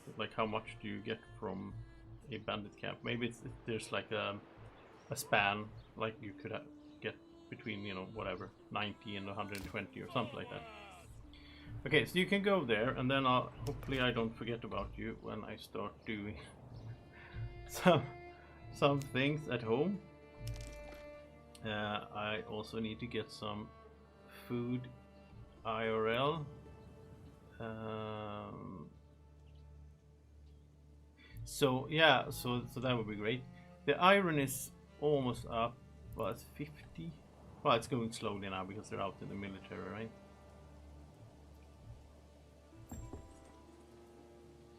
I'm trying to think, like, should I start importing iron at all, or should I just, because I have 970 influence. You get that, by the way, from killing the bandits. I almost have 1,000. When I have 1,000, I can claim this region. You need 250 treasury, which I also get more from a bandit camp, in order to set like up a little camp, like the what's it called, the tents. I could take over this region. I never done it that quickly. I usually just build up one, and it takes it slowly. But just because of the iron, I could just set it up here. They can eat some berries, and they can get some iron, and just send it back to the capital. And I don't need to build this up that much. I think that makes more sense than like buying iron from like 11. I think it was 11 silver each. That would be really slow. Let's get apples. That would be a very slow process because I'm not making that much money, and I don't really see me making that much money from this region, like from trading. I don't have any rich resource that I can trade. I mean, except for the food, but I mean, I might sell bread basically. I might have a lot of fields here and sell rye bread. That could be a thing. And of course, one of the best, I think, long term or like end game, mid game, end game thing is to have lots of sheep, and then you get wool and you get yarn and you get clothes, and then you can sell basically both yarn and clothes, because you can get so much of it, like crazy amounts, and it like reproduces itself, the sheep. So you can even have a butcher, and then you get food, and it's just like, I think that's one of the best money makers. Well, it used to be like the balance could be so shifted now as well. I don't know the details. The patch notes was fairly long. I didn't like look through all the details. There could be balance changes there. I did see like because one thing you want to do for the fields is you want to get 5 backyard extensions to be apiaries, because you get 2% more pollination. You can look at the field here. We have 45% pollination right now. So you can increase that 10 more percent, 2% per apiary. So you can build 5 apiaries, and then you have those 5, and then just passively you just start getting wax and honey, which as far as I know can't be used for anything right now in the game, so you just want to sell those. And the wax shows up now on this list. It didn't do that like yesterday when I played. It was an update today, like a hotfix. So you had it before and you could trade it away, but you never saw it, which was kind of weird. Yeah, I like that they do those little hot fixes as well. Oh, they're sad here now because we did lose one of the retinue. I'm not sure how they know though. There's no texting, right? And these guys are on the other side of the world, so I don't know how they know that already. But maybe some merchant passed by and had the sad news to bring. I think that lowers the. I don't know if that does anything. I think it lowers. It doesn't say. I wonder if it lowers the approval. I know that if you fight in your area and there's a bunch of dead bodies around afterwards, then that will lower approval. If you don't take care of that, you can have grave diggers. Okay, there we go, and I'll just put them behind here, and then I only have 4 retinue. I don't think they do that much. I think these guys are the backbone. You can also do shield wall, which increases the block value. Stick together, men. I thought shield wall was for against archers, like protect from arrows, but it doesn't say it. So I guess, yeah, I don't think it hurts anything if you do it. So we'll let them come pretty close here.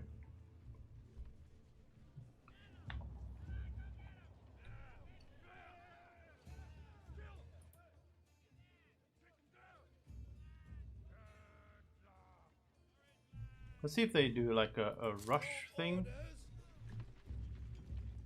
Yeah, they do. Okay, so once they... There we go. Then we do push forward or just run. No, I want you to run like that, and then there we go. Because there's always like a few guys in the back just cheering on. They don't fit in the front to like fight. So I want my retinue to take care of those. Their morale, yeah, there we go. Their morale broke. Okay. Alright, so what I'll do now, this was the last bandit camp on the planned trip, so I'll send my retinue to go get the loot, and I'll send my spearmen to start heading home, because they have to get inside my borders before I can disband them and they can go back to work. They've been away, you know, for like over a month, I think. So I mean, I'm some things have, you know, they have done some things here. Everything's done here. Yeah, they're just waiting. Let's pull those off, because I think like the hunters probably, you can see it. No, they're just waiting. Oh, the storage is full. Okay, let's do this now. Then let's get one more here, because in each, because you can have two and they still have the cart, right? So because I don't want the hunter to stop working because the pelts are full. That's kind of stupid. When they still have room for, you know. But we're getting a lot of pelts. I wonder how many pelts you get. Like, do you get like one pelt and one meat per? Wait, I mean that would make sense if it's, you know.